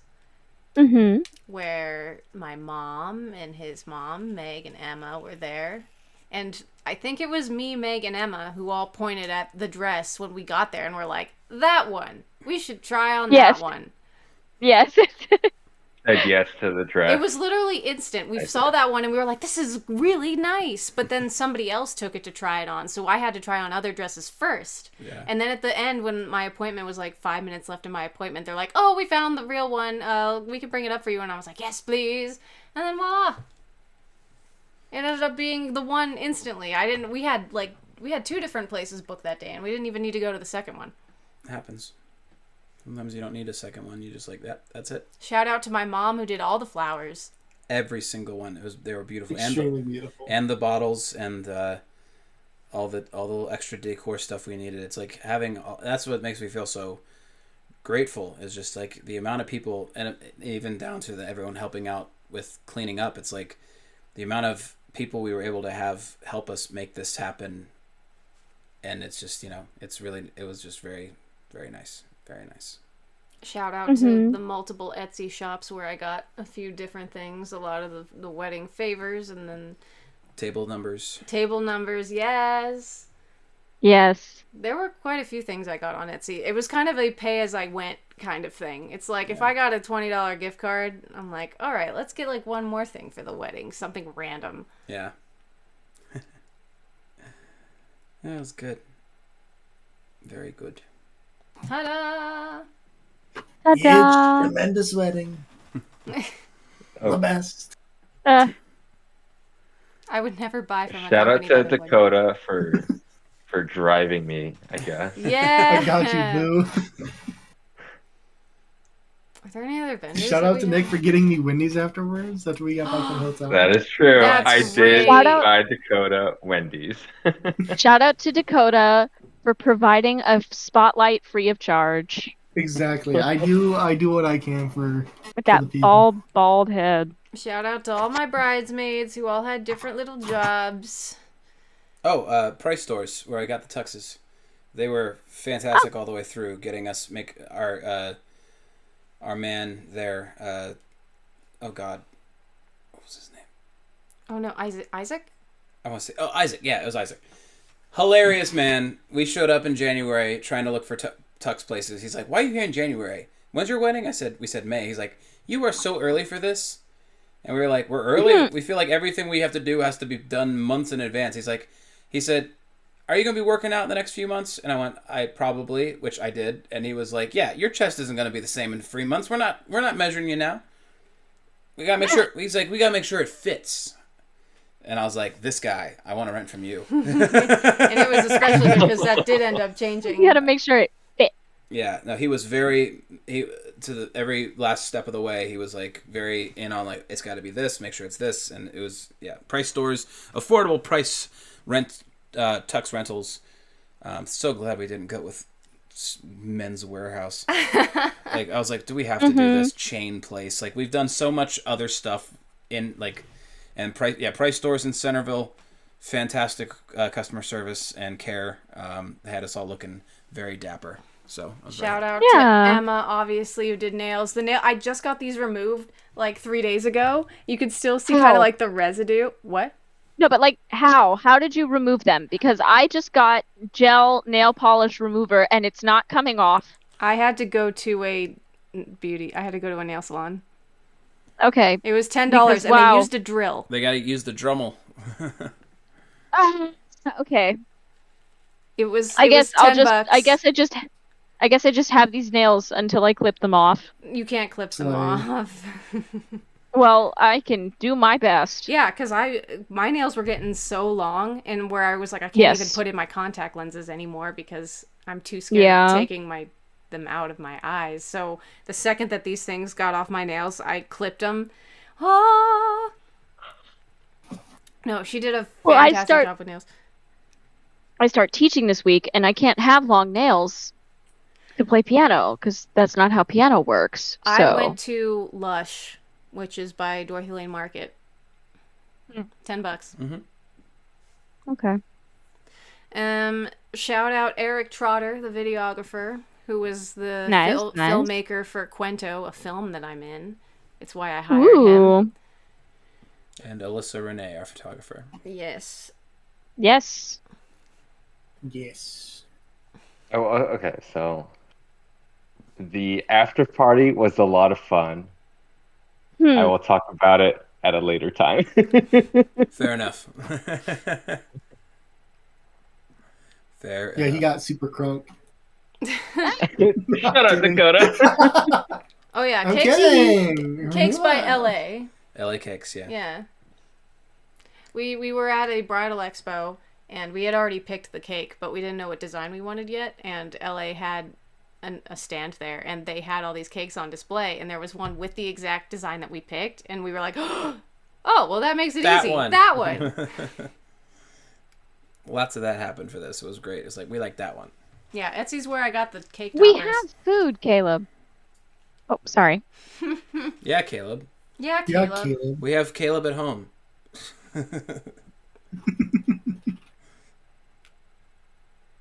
Yeah, that's pretty much it. Shout out to vendor. To the venue. To the bright side in Dayton. They gave us a little goodie bag. They did. They gave us a little pamphlet that kind of like advertised the wedding, and it had a picture of us when we picked the venue. When we were there first touring it, yeah. It was Which really was cool. really cute. They gave us two glass mugs and a sticker. It was very and a shirt, I think. Maybe. Gasp! Thank you for following. Wow. Welcome in. Wow. It's like beatboxing. Yeah, Okay, 12:30. Not bad. not bad at all. No. Now does the wedding feel like it went super fast? It still does. Okay. I'd like to relive it, but That's what the renewal's for. yeah. Yes. Coming soon to you on Blu-ray and DVD. But then in a few weeks we'll go to my cousin's wedding, and we'll have another good time. Celebrate Woo! in Pennsylvania. Ooh, where? Pittsburgh. Pennsylvania. Pittsburgh. Oh, okay. It's only a few hours. I think it's like a 4-hour drive. I'm trying to remember if I've ever Yeah, been to 4-hour Pittsburgh. drive, yeah. That's pretty close to me, just saying. Oh. Ooh. I think we're there for like 2 days. Yeah, we are. We're Yeah. there Friday through Sunday of the end of the month. So, Thanks, Anakin. Yeah, hope we paid attention to chat enough. It wasn't. I mean, heck, I knew this video would be very important. mhm. This is me. I am 28. Aw. What's the date today, Sean? Today is June 9th. June 9th. 2025. Look at how white your teeth are. In this light. Yeah. Okay, it's 6'9". I look like Ross from that Okay. episode of Friends. You piece of... Hi, future Char, says Anakin. Oh my god, that's so smart. Hi, future me. Hello, future me. I hope your teeth are whiter by that point. I've been doing white strips. I'm not gonna lie. See, Char, you look better than you thought you did. Hey, future Shar, are you gonna shave Montana's head or what? Oh, yeah, that's right. Dylan did give me a razor, which I lost immediately. Like, Oh, I know. someone took it. Oh, I know where it is. You lost it? You know No, where it is? it's not lost. It's downstairs. He knows exactly where it I is. He's found trying it. to hide it. He You hid it. found it. Oh, it's not He lost. hid it. It's in a bag downstairs because I was looking for something else and I found it. And I was like, oh, great. This Well, that's is still my a thing. gift. Yeah, that was the end of Dylan's Hey, speech. He future said, if she's ever Shar. pisses you off, use this. Teacher Shar. Shove Well, his we can face all in see the how cake. that went over. Look at your face. Oh my gosh. You're like, no. Ohio, Ohio, Ohio. Ohio. Oh, hi, oh. Great. Well, thank you for being here. Yeah. Thank you for Is having anybody us. online right now that would like a raid? I have too many tabs open. I don't see anybody on my followed channels list that I share with you Crazy. who is Let's on see. at this moment. What's my list? Don't know that. I mean, I can always go to Belmar because he's doing a subathon. He's been live for like 106 days straight. And said that's the only Oh my- reason he couldn't come to the wedding. Is that what he said? He said that on stream when we rated him last time. He was like, sorry I couldn't he come. couldn't- I'm in the middle of the subathon. Oh, So- Floppy Jimmy's live. I'm He going with couldn't him. subathon from your wedding? That's what I said he should do. It's like, I shut up. know, yeah. Yeah. That's a good idea. Okay. Well, yeah. Yeah.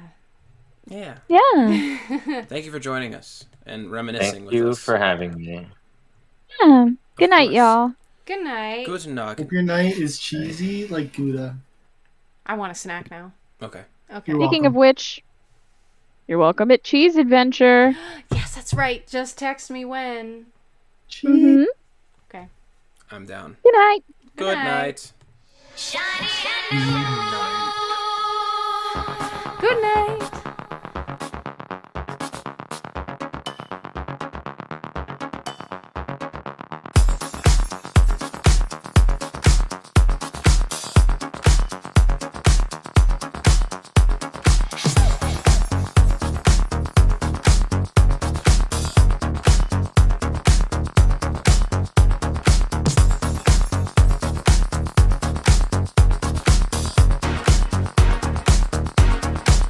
I made it through the wilderness.